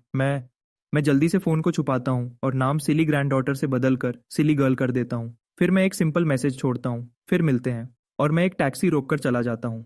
मुझे जाते हुए देखते हुए लुहुआ सू चिंगू की तरफ मुड़ता है। बॉस, आप दोनों सच में शादीशुदा हैं ना? अभी आप दोनों बिल्कुल एक जैसे थे। सू चिंगू उसे देखती है। सबसे अच्छा तलाक का लॉयर ढूंढो, एक अग्रीमेंट बनाओ, बाहरी एसेट्स को बचाओ। लियू हुआ तुरंत मान जाता है। फिर उसे कुछ समझ आता है। अब मैं समझा, उस आदमी ने ही पूरी शादी का प्लान बनाया होगा। जब वह आपका दिल नहीं जीत सका तो वह आपके पैसे के पीछे पड़ा है, इसलिए वह तलाक में आपसे लड़ने के लिए लॉयर अफोर्ड कर सकता है। लुहुआ गुस्से में है। फिक्र मत करो, मैं उसे आपसे एक पैसा भी नहीं लेने दूंगा। शहर के दूसरे तरफ टैक्सी में मैं GWOL को फोन कर रहा हूँ। सबसे अच्छा तलाक का लॉयर ढूंढो, वह मुझसे एक पैसा भी नहीं लेगी। जी वॉल कहता है, कोई मसला नहीं। लेकिन बॉस, आपकी शादी हुई कैसे? आप दोनों को याद नहीं? ऐसा तो नहीं कि आप दोनों को एमनीजिया हो गया हो? क्या तुम्हें लगता है हम किसी ड्रामा में हैं? मैं तो बस क्यूरियस हूँ। ये बेकार और एक्साइटिंग दोनों है। शायद एक दिन रजिस्ट्री ऑफिस मुझे भी एक पति दे दे। मैं एक हल्की सी सांस छोड़ता हूँ। एक पल रुककर मैं कहता हूँ, एक इंसान है जिसे पक्का पता होगा क्या हुआ था। जीवोल कहता है, दादी सू, लेकिन उन्हें याद नहीं। मैं गुस्से में देखता हूँ। अल्जाइमर्स के इलाज के लिए क्लिनिकल ट्रायल को तेज करना होगा, नहीं तो हमारे पास वक्त कम पड़ जाएगा। जल्दी ही मैं घर वापस आता हूँ। मैं दरवाजा खोलता हूँ और जानी पहचानी कमरे में कदम रखता हूँ और नोटिस करता हूँ कि 60 स्क्वायर मीटर का अपार्टमेंट थोड़ा खाली लग रहा है। तभी दादी सू हॉलवे से एक सूटकेस खींचती हुई अंदर आती हैं। दामाद जी, आप वापस आ गए। मैं आपका इंतजार कर रही थी। मैं इस बार बहुत सारे कपड़े लाई हूँ। मैं रुकता हूँ, फिर मुस्कुराता हूँ। उस दिन हाई चेंग की सबसे मशहूर तलाक लॉ फर्म को तलाक के अग्रीमेंट बनाने के लिए 2 अलग अलग रिक्वेस्ट्स मिलती हैं। दोनों पार्टीज गुमनाम हैं। दोनों की एक ही शर्त है, दूसरी पार्टी उनका एक पैसा भी नहीं ले सकती। शर्तें बहुत सख्त हैं। पार्टनर के बगल में जूनियर अटर्नी बड़बड़ाती है, मैंने जितने भी तलाक हैंडल किए हैं, मैंने कभी इतना बेरहम कुछ नहीं देखा। एक आदमी है, एक औरत है। लगता है बेरहमी किसी में फर्क नहीं करती। सीनियर अटर्नी ने बहुत से प्यार करने वाले जोड़ों को कड़वे दुश्मन बनते देखा है, उसने इससे भी बुरा देखा है। वह हंसता है। आसान डबल फी, उन्हें तैयार करो और हमारे क्लाइंट्स को भेज दो। स्यू ग्रुप की सबसे ऊपर वाली मंजिल पर सू चिंगवुल रजिस्ट्री ऑफिस से वापस आने के बाद से लगातार काम कर रही है। काम का दिन खत्म होने वाला ही होता है जब उसे घर से फोन आता है कि दादी फिर से अपने दामाद को ढूंढने चली गई है। दादी को डेली हेल्थ चेकअप की जरूरत है ताकि उनकी रीडिंग्स मॉनिटर की जा सके। सू चिंगवॉल की आईब्राउ हल्की सी सिकुड़ जाती है। वह खुद ब खुद वीचैट खोलती है, मेरा कांटेक्ट ढूंढती है और कुछ कहना चाहती है लेकिन समझ नहीं पाती कि कैसे कहे। जब से उसे पता चला है कि मैं वह इंसान हूं जिसे वह मैसेज कर रही थी, तब से कुछ अजीब सा लग रहा है। वह आराम से उनकी कॉन्वर्सेशन हिस्ट्री स्क्रॉल करती है। उनकी पहले की बातें आसान और आरामदायक थीं, जैसे पुराने दोस्त, खासकर जब उसने उसे किसी के बारे में गुस्सा निकालने में मदद की थी। रुको, जिस इंसान के बारे में वह उस दिन रेस्टोरेंट में गुस्सा निकाल रही थी, क्या वह मैं नहीं था? सू चिंगवॉल का चेहरा तुरंत फिर से गहरा हो जाता है। फिर उसका फोन वाइब्रेट करता है। मैंने एक तलाक अग्रीमेंट भेजा है। इस अग्रीमेंट में प्रॉपर्टी बांटने की शर्तें मेरी बिल्कुल मिनिमम हैं। कृपया रिव्यू करें और मुझे बताएं कि क्या यह ठीक है। प्रॉपर्टी बांटना, क्या यह आदमी सच में पैसे के लिए शादी का प्लान बनाया होगा? फिर ल्यू हुआ अंदर आता है। बॉस, आपकी शादी की जांच के कोई रिजल्ट्स मिले? जैसे ही ल्यू हुआ बोलता है, सूचिंग अपने कंप्यूटर पर तलाक अग्रीमेंट खोलती है। वह उसे जल्दी से पढ़ती है। उसकी आंखें प्रॉपर्टी बांटने वाले क्लॉज पर जाती हैं। जब वह देखती है कि उसमें क्या लिखा है, तो वह हल्की हैरानी के साथ रुक जाती है। लू हुआ अपनी गर्दन उठाकर देखता है। वह मजाक उड़ाते हुए हंसता है। वह आदमी सच में मजेदार है। उसे फिक्र है कि आप उसकी प्रॉपर्टी ले लेंगी। कौन सी प्रॉपर्टी? उसके कर्ज। सू चिंगवॉल पूछती है, आंखें नीचे किए हुए। जांच में क्या मिला? बॉस, हमें पता चला कि कांग नानजू को कुछ दिन पहले पता चला था कि आप पहले से शादीशुदा हैं, जब वह किसी और के साथ शादी रजिस्टर करने गया था। इस डिवोर्स अग्रीमेंट के हिसाब से वह जल्दी तलाक चाहता है। लगता है उसे सच में कुछ पता नहीं था। लियू हुआ आगे बोलता है, फिर बात बदलता है। लेकिन सच कहूं तो यह कुछ ज्यादा ही आसान लग रहा है। हमने उसके बारे में जांच की और पता चला कि कैंग परिवार छोड़ने के बाद उसकी जिंदगी में बड़े खाली हिस्से हैं जिन्हें हम भर नहीं सकते। बॉस, क्या आपको यह अजीब नहीं लगता? एक आम आदमी अपने बारे में इतना कुछ क्यों छुपाएगा? सूचिंग वॉल ने अपनी आंखें थोड़ी छोटी की, सोच में डूबी हुई। तो आपको लगता है वह इससे जुड़ा है? लुजुआ अपना सर खुजाता है। लेकिन 2 साल हो चुके हैं और हमारे पास सच में कोई सुराग नहीं है। शायद हमें बस इंतजार करना होगा जब तक बड़ी माजी को कुछ याद ना आ जाए। सू चिंगवू उसे एक सीधी नजर से देखती है। लुहुआ जल्दी से अपना सर झुका लेता है। यह हमारी गलती है, हम ढूंढते रहेंगे। सू चिंगवा डिवोर्स अग्रीमेंट की 2 कॉपीज प्रिंट करती है। वह खड़ी होती है और बाहर जाते हुए पूछती है, क्या तुमने अभी तक किसी नोवा रिसर्चर से कांटेक्ट किया है? सुना है वह अल्जाइमर्स के लिए एक क्लिनिकल इलाज बनाने के करीब है। सू चिंगवा चाहती है कि वह दवा अपनी दादी को तुरंत मिल जाए जब वह अवेलेबल हो। यह सुनकर लुजुआ का सर और नीचे झुक जाता है। नोवा रिसर्चर को ढूंढना लगभग नामुमकिन है। सब बड़ी बायोटेक कंपनीज उन्हें ढूंढ रही हैं, इसलिए वह और भी सावधान हो गए हैं। सू चिंगवोल की ठंडक महसूस करते हुए वह कहता है, बॉस, मैं वादा करता हूँ मैं उन्हें ढूंढ निकालूंगा। इसी बीच मैं अभी दादी सू के साथ डिनर खत्म कर चुका था जब सू चिंगवू का एक वीचैट मैसेज आता है, मैं नीचे हूँ, नीचे आ जाऊं। मैं कचरा बाहर रखने का बहाना बनाता हूँ और नीचे चला जाता हूँ। वही जानी पहचानी काली लग्जरी कार वहां खड़ी है। कार में सू चिंगविल मुझे डिवोर्स अग्रीमेंट देती है। मुझे कोई एतराज नहीं है, इस पर साइन कर दो। उसकी गहरी आंखें मुझ पर टिक जाती हैं। वह सोचती है कि मैं कोई बहाना बनाऊंगा, लेकिन बिना किसी हिचकिचाहट के मैंने दोनों कॉपीज पर साइन कर दिए। मैं ऊपर देखता हूँ। क्या हम ये कल कर रहे हैं? सू चिंगवा की आंखें थोड़ी गहरी हो जाती हैं। इतने उतावले हो? मैं सोचता हूँ, हाँ बिल्कुल मैं उतावला हूँ। मेरी कंपनी पब्लिक होने का इंतजार कर रही है। एक पल के लिए मुझे देखने के बाद वह कहती है, ठीक है। मैं आगे कहता हूँ, तो कल सुबह अपना आईडी, हाउस होल्ड रजिस्ट्रेशन और मैरिज सर्टिफिकेट ले आना। मैं तुम्हें रजिस्ट्री ऑफिस में मिलूंगा। सू चिंगवोंग सर हिलाती है, फिर उसका चेहरा अचानक बदल जाता है। दादी सू किसी वक्त नीचे आ चुकी थी, बिना किसी को पता चले। वह हमें घूर रही है। उसका चेहरा रंगहीन हो गया है। वह अपना हाथ अपने सीने पर रखती है। उसकी आवाज कांप रही है, तुम तलाक ले रहे हो? फिर उसकी आंखें बंद हो जाती हैं और वह जमीन की तरफ गिर जाती है। पहले हॉस्पिटल के वीआईपी वार्ड के बाहर डॉक्टर कहता है, मरीज की हालत अभी के लिए ठीक है, उन्हें और कोई भावनात्मक तनाव नहीं दिया जा सकता। मैं यह सुनता हूँ और अभी उस पर किए गए इमरजेंसी उपायों के बारे में सोचता हूँ। मुझे अभी भी डर लग रहा है। मैं पास खड़ी सूचिंग को देखता हूँ। उसका चेहरा भावहीन है, वह बिल्कुल शांत लग रही है। लेकिन जब डॉक्टर कहता है कि दादी सू अब तुरंत खतरे में नहीं है तो वह अपना हाथ ऊपर करती है और अपनी कॉलर थोड़ी ढीली करती है। फिर वह धीरे से हॉलवे की बेंच पर बैठ जाती है। उसके अंदर एक हल्की सी कंपकंपी दौड़ जाती है जिसे वह रोक नहीं पाती। फिर अंदर से नर्स की आवाज़ आती है, बड़ी माँ जी जाग गई हैं। सू चिंगवा तुरंत अंदर जाती है। जब तक मैं अंदर जाता हूँ बूढ़ी औरत की आंखें खुली होती हैं। वह मुझे देखती है, उसकी आवाज़ खुरदुरी है। दामाद, मैंने सपना देखा कि तुम और मेरी पोती तलाक ले रहे थे। वह सच नहीं था, है ना? मैं कुछ नहीं बोलता, लेकिन सूचिंगवाल बोलती है, वह सच नहीं था। हम तलाक नहीं ले रहे हैं। बूढ़ी औरत कहती है, तो मुझे हाउस होल्ड रजिस्ट्रेशन और मैरिज सर्टिफिकेट दो। ठीक है। सूचिंग बूढ़ी औरत को वह सब देती है जो वह मांगती है। बूढ़ी औरत मुझे देखती है। दामाद, क्या उसने जो कहा वह सच है? मैं डॉक्टर की चेतावनी सोचता हूँ, एक पल रुकता हूँ, फिर कहता हूँ, हाँ यह सच है। दादी सू संतुष्ट हो जाती है। हालांकि उनकी हालत अचानक भावनात्मक उतार चढ़ाव से बिगड़ी थी। उन्हें आज रात निगरानी में रखा जाएगा। सू चिंग वू और मैं वार्ड में साथ रहते हैं। शाम हो जाती है। मैं सोफा पर आराम से बैठा अपने फोन पर एक डॉक्यूमेंट पर काम कर रहा हूँ। यह क्लिनिकल अल्जाइमर्स ट्रीटमेंट पर रिसर्च है, लेकिन आखिरी स्टेज में एक टेक्निकल प्रॉब्लम है जिसे मैं हल नहीं कर पा रहा हूँ। मुझे कुछ बायोमेडिकल लिटरेचर देखने की ज़रूरत है। जब मैं सोच रहा होता हूँ तभी सिली गर्ल से एक मैसेज आता है, मिस्टर कैंग, हम तलाक की प्रक्रिया तब शुरू करेंगे जब दादी की हालत ठीक हो जाएगी। मैं मना नहीं कर सकता। एग्रीमेंट पहले ही साइन हो चुका है। अब से हमारी संपत्ति अलग है। मैं अभी भी टेक्निकली शादीशुदा हूँ, लेकिन इससे कंपनी के पब्लिक होने पर कोई फर्क नहीं पड़ता। असली तलाक का समय ज्यादा मायने नहीं रखता। मैं जवाब देता हूँ, ठीक है। सूचिंग मेरा जवाब देखती है और अपनी आंखें थोड़ी छोटी करती है। वह पूछती है, और कोई शर्त? जब दादी ठीक हो जाए तो जल्दी से जल्दी तलाक कर लेना। सूचिंग को गुस्सा आता है। उसे अचानक लगता है कि इस आदमी को समझना सच में मुश्किल है। बेड में छोटी बूढ़ी औरत मुझे देखती है, फिर सूचिंगवा को। दोनों मुश्किल से एक दूसरे से बात कर रहे हैं। ये ठीक नहीं है। बूढ़ी औरत अचानक कहती है, पोती, मैं तुम्हारे पति के लिए सू ग्रुप में एक नौकरी का इंतजाम करना चाहती हूँ। अगर वह हर दिन साथ में काम पर जाएंगे और साथ में घर आएंगे तो रिश्ता अपने आप बन जाएगा। सूचिंग हुआ थोड़ा रुकती है, फिर कहती है, ठीक है।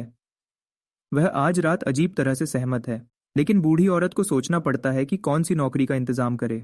फिर उसे एक आइडिया आता है, दामाद, मैं सब ठीक कर दूंगी, कल अपनी पत्नी के साथ काम पर जाना।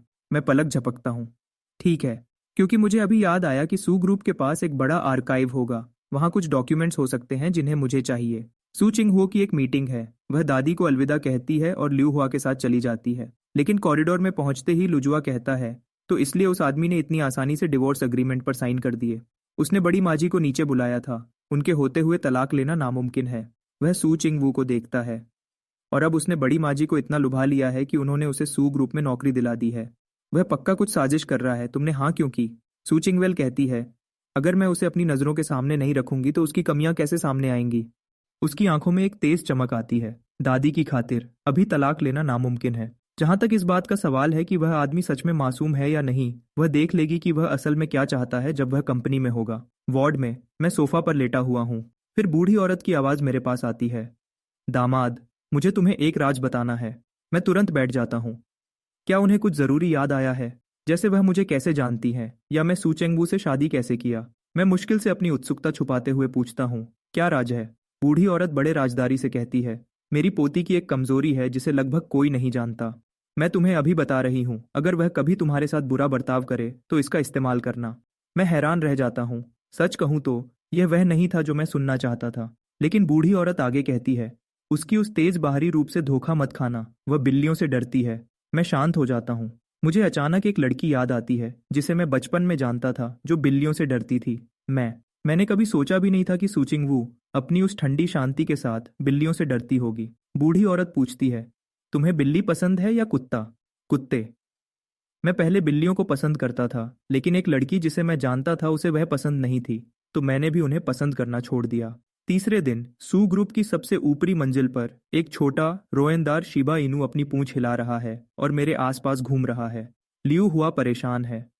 बड़ी माजी ने मिस्टर कॉन्ग के लिए एक कुत्ते के बच्चे की देखभाल करने की नौकरी क्यों रखी? सू चिंगवुल को भी यह समझ नहीं आता। लोग कहते हैं कि बूढ़े लोग कभी कभी बच्चों जैसा सोचते हैं, बस अपनी मर्जी से काम करते हैं। लेकिन एक कुत्ते की देखभाल करने की नौकरी कुछ ज्यादा ही है। वह पक्के इरादे से कहती है, उसे new energy research division team 1 में ले जाओ। उसने इसके लिए पहले ही तैयारी कर रखी थी। न्यू एनर्जी डिवीजन कंपनी के मूल कामों को नहीं छूता, लेकिन यह उसके भविष्य की दिशा से जुड़ा है। वह मुझे वहां रखना चाहती है और देखना चाहती है कि मैं क्या राज खोलता हूँ। मुझे इस सब से कोई खास मतलब नहीं है। मैं कुत्ते के बच्चे को उठाता हूँ और लू हुआ के पीछे चलता हूँ। क्या इसका कोई नाम है? बड़ी माँ जी ने कहा था कि आप इसका नाम रखें। मैं सूचिंग वॉल पर एक नज़र डालता हूँ और एक मुस्कान मेरे चेहरे पर आ जाती है। तो चलो इसका नाम लिटिल कैट रखते हैं।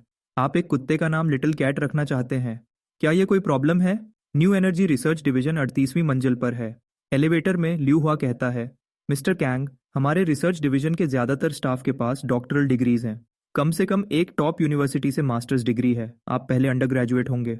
यहाँ सीनियर कॉलीग्स से सीखना आपके भविष्य के लिए बहुत अच्छा होगा। ये हमारी बॉस का एक खास इंतजाम है। जरूरी नहीं कि आप बहुत ज्यादा शुक्रगुजार हों। इसे ऐसे समझो कि बॉस आपको बड़ी माजी को खुश रखने का इनाम दे रही हैं। मैं थोड़ा सा हिलता हूँ। असल में इसकी सच में जरूरत नहीं है। और हाँ, बॉस चाहती हैं कि आपका उनके साथ रिश्ता प्राइवेट रहे ताकि तलाक के वक्त कोई मुश्किल ना हो। मैं उसे देखता हूँ। यह तो मुझे भी ठीक लगता है। लुहुआ हैरान रह जाता है। ये आदमी सच में नाखुशी दिखा रहा है। वह और कुछ कहने ही वाला होता है, लेकिन एलिवेटर आ जाती है। काम पर मेरा पहला दिन। मुझे यह सच में दिलचस्प लगा। किसी ने मुझे कुछ करने को नहीं दिया जो मेरे लिए ठीक है।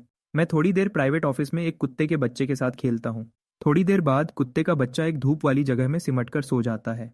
मैं चुपचाप उठता हूँ, ऑफिस का दरवाज़ा बंद करता हूँ और रिसर्च डिवीजन के आर्काइव की तरफ चला जाता हूँ। सिर्फ तब जब अल्जाइमर्स का इलाज बन जाएगा और दादी सू ठीक हो जाएंगी, तभी उन्हें याद आएगा कि क्या हुआ था। और तभी मैं समझ पाऊंगा कि सू चिंग वू के साथ ये अजीब शादी कैसे हुई। मैं एक कॉलीग को ढूंढता हूँ और आर्काइव का रास्ता पूछता हूँ। फिर मैं सीधा वहां चला जाता हूँ। सू ग्रुप का आर्काइव 7वीं मंजिल पर है।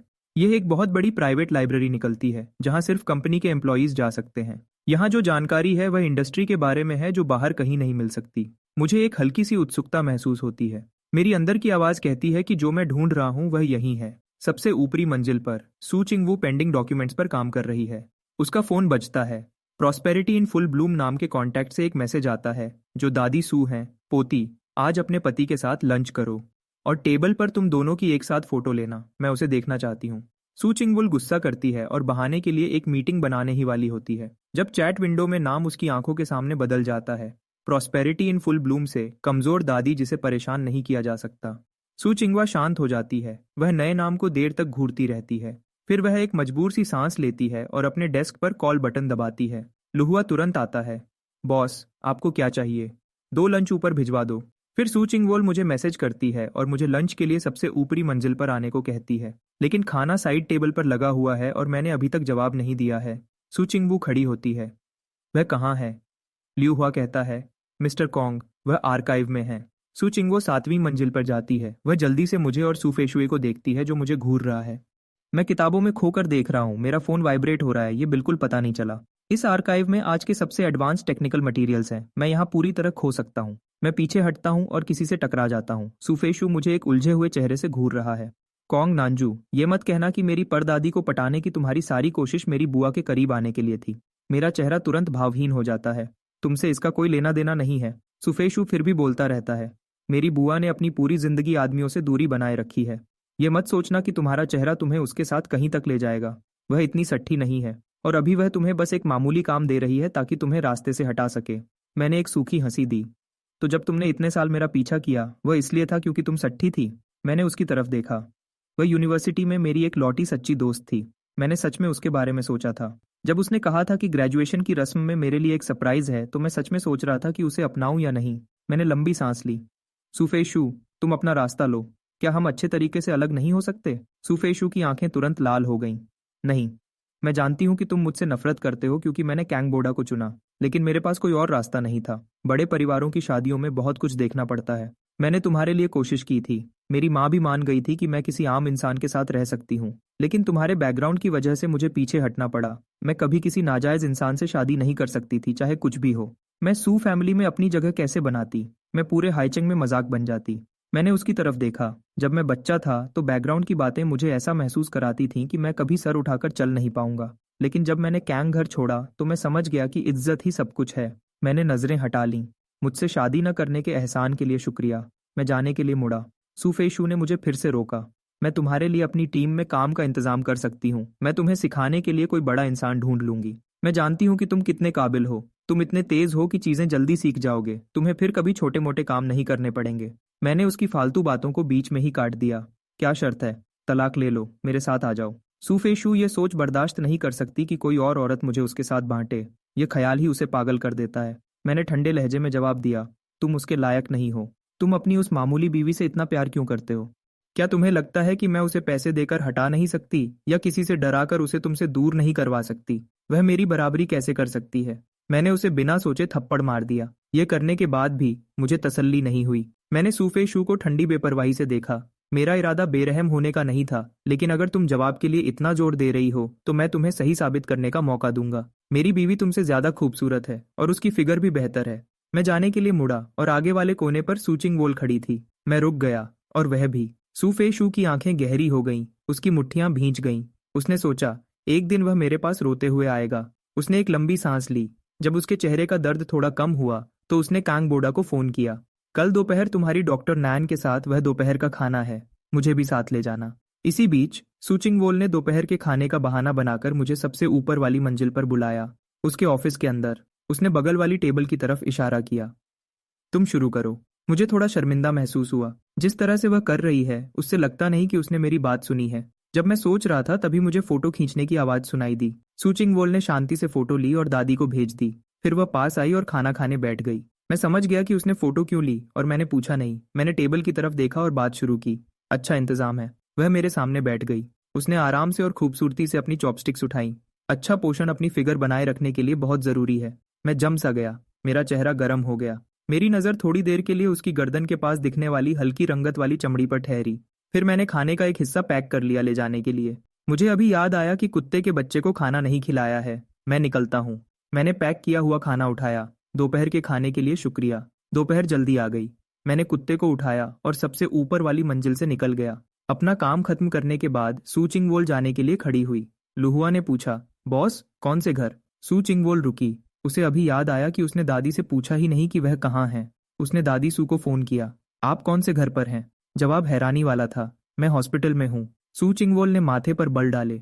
क्या डॉक्टर ने नहीं कहा था कि आपको जाने की इजाजत दे दी थी? लेकिन आज दोपहर फिर से मेरे सीने में दर्द होने लगा, इसलिए मैं कुछ और दिन रुकना चाहूंगी। क्या तुम आज रात मेरे साथ बैठने आ रही हो? तुम्हें आने की जरूरत नहीं है। मैं तो बस एक कमजोर बूढ़ी औरत हूँ जिसका कोई ख्याल रखने वाला नहीं है। मुझे यहाँ अपने दुख में अकेला छोड़ दो। आधी रात को उठना, पानी का एक घूंट चाहिए हो और कोई न हो। ओह, ये कितना मुश्किल है। मैं अभी आ रही हूँ। ये अच्छा है और मैंने तुम्हारे पति को भी बता दिया है। वह भी मेरे साथ रुकने आ रहा है। साथ में आओ। उसने फोन काट दिया और अपनी उंगलियां अपनी कनपटी पर रखीं। वह अपनी दादी की चाल को पूरी तरह से समझ गई। चाहे वह सू घर वापस जाए या मेरे अपार्टमेंट में जाए, रात में मैं और वह अलग रहेंगे। लेकिन अगर हम दोनों हॉस्पिटल में रात में रुकते हैं तो हम जरूर ज्यादा वक्त साथ बिताएंगे। लेकिन वह जानती है कि मैं किसी और के साथ था। सू चिंगवोल ने अपने होंठ भींच लिए। वह दूरियां बनाए रखना चाहती है। लेकिन फिर उसने दादी की सेहत के बारे में सोचा और अपनी झिझक को निगल गई। उसने मुझे मैसेज किया, मैं काम के बाद तुम्हें लेने आऊंगी और हॉस्पिटल ले चलूंगी। इस बार मैंने जल्दी जवाब दिया, जरूरत नहीं, मैं पहले ही टैक्सी में हूँ और रास्ते में हूँ। सू चिंगवोल ने सोचा कि वह इज्जत बनाए रखना जानता है। उसने दादी के पसंद करने का फायदा उठाकर अंदर घुसने की कोशिश नहीं की है। उसे चैन मिलना चाहिए था, लेकिन पता नहीं क्यों उसके सीने में बेचैनी थोड़ी और बढ़ गई। मैं इन सब बातों के बारे में ज्यादा नहीं सोच रहा था। मैं बस सू चिंगवोल के साथ ज्यादा उलझन नहीं चाहता जब तक मैं इस शादी के पीछे की सच्चाई समझ न जाऊं। यह अजीब शादी पक्का उसकी तरफ से किसी वजह से हुई होगी। आखिर मेरे जैसा छोटा और मामूली इंसान कौन ध्यान देगा? मैं कुत्ते को उठाकर हॉस्पिटल की वार्ड वाली बिल्डिंग में गया और खास लोगों के कमरों की तरफ बढ़ा, लेकिन ज्यादा दूर नहीं। मिसेस कैंग, नानजिंग सू ने अभी अपना दोबारा चेकअप खत्म किया था। कैंग बोडा ने उसका हाथ पकड़ा हुआ था। मिसेस कैंग ने हिचकिचाते हुए कहा, क्या वह नानजू नहीं है? वह हॉस्पिटल में क्या कर रहा है? क्या वह ठीक नहीं है? कैंग बोडा के अंदर गुस्से की एक लहर दौड़ गई। दादी सू के हॉस्पिटल में भर्ती होने की खबर सू फैमिली से छुपाई नहीं जा सकती थी। लेकिन वह बूढ़ी औरत जिद्दी है और उसने सब मिलने वालों को मना कर दिया। वह आज वार्ड में गया था और उसे दरवाजे से ही वापस भेज दिया गया। उसे उनकी एक झलक भी देखने को नहीं मिली। तो कैंग नानजू पक्का उनके साथ रहने आया होगा। उसकी नजरें बदलीं। शायद दादी सू से मिलने आया है। नानजू सच में वफादार है। लंबे समय से देखभाल करने वाली आंट नैन जो साथ आई थी, उसने नाराजगी से कहा, वफादार? मैंने उसे कभी अपनी मल्लिका से मिलने आते नहीं देखा। आंट नैन 50 साल की उम्र के बीच की है। नानजिंग सू से करीब 10 साल बड़ी। वह पूरी जिंदगी मिसेस कैंग की पर्सनल देखभाल करने वाली रही है। उसने कभी शादी नहीं की। मिसेस कैंग उसे अपनी बड़ी बहन की तरह मानती है, इसलिए आंट नैन की कैंग घर में बहुत इज्जत है। यहाँ तक कि कैंग बोडा भी उसकी काफी इज्जत करता है। आंट नैन की बातों पर मिसेस कैंग के चेहरे पर एक उदासी छा गई। तब कैंग घर में नानजू की जिंदगी कितनी मुश्किल थी। आंट नैन ने तुरंत कहा, मल्लिका, आप अभी भी उसका बचाव कर रही हैं। मैं ली रुइन का रवैया भी बर्दाश्त नहीं कर सकती, लेकिन उसकी एक बात सही है, यंग मास्टर नांजू में कोई शुक्रगुजारी नहीं है। आप हर वक्त उसके बारे में सोचती हैं, उसकी चिंता करती हैं, और वह शायद आपको कब का भूल चुका है। कैंग बोडा ने कहा, मैंने सुना है कि मिस सू ने उसके लिए सू ग्रुप में एक काम का इंतजाम किया है, शायद इसलिए वह दादी सू पर ध्यान दे रहा है।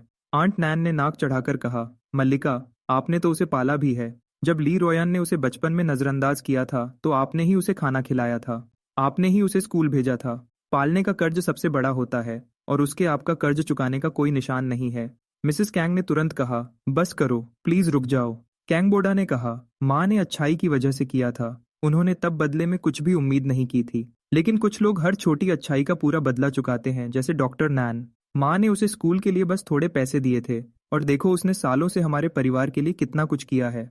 3 साल पहले जब कंपनी लगभग दिवालिया हो गई थी तो डॉक्टर नैन ने हमें एक टेक्निकल पैटेंट दिया जिसने सब कुछ बदल दिया। आंट नैन ने तुरंत सर हिलाया। अगर ऐसे देखा जाए तो डॉक्टर नैन कांग नांजू से कहीं ज्यादा अच्छा है।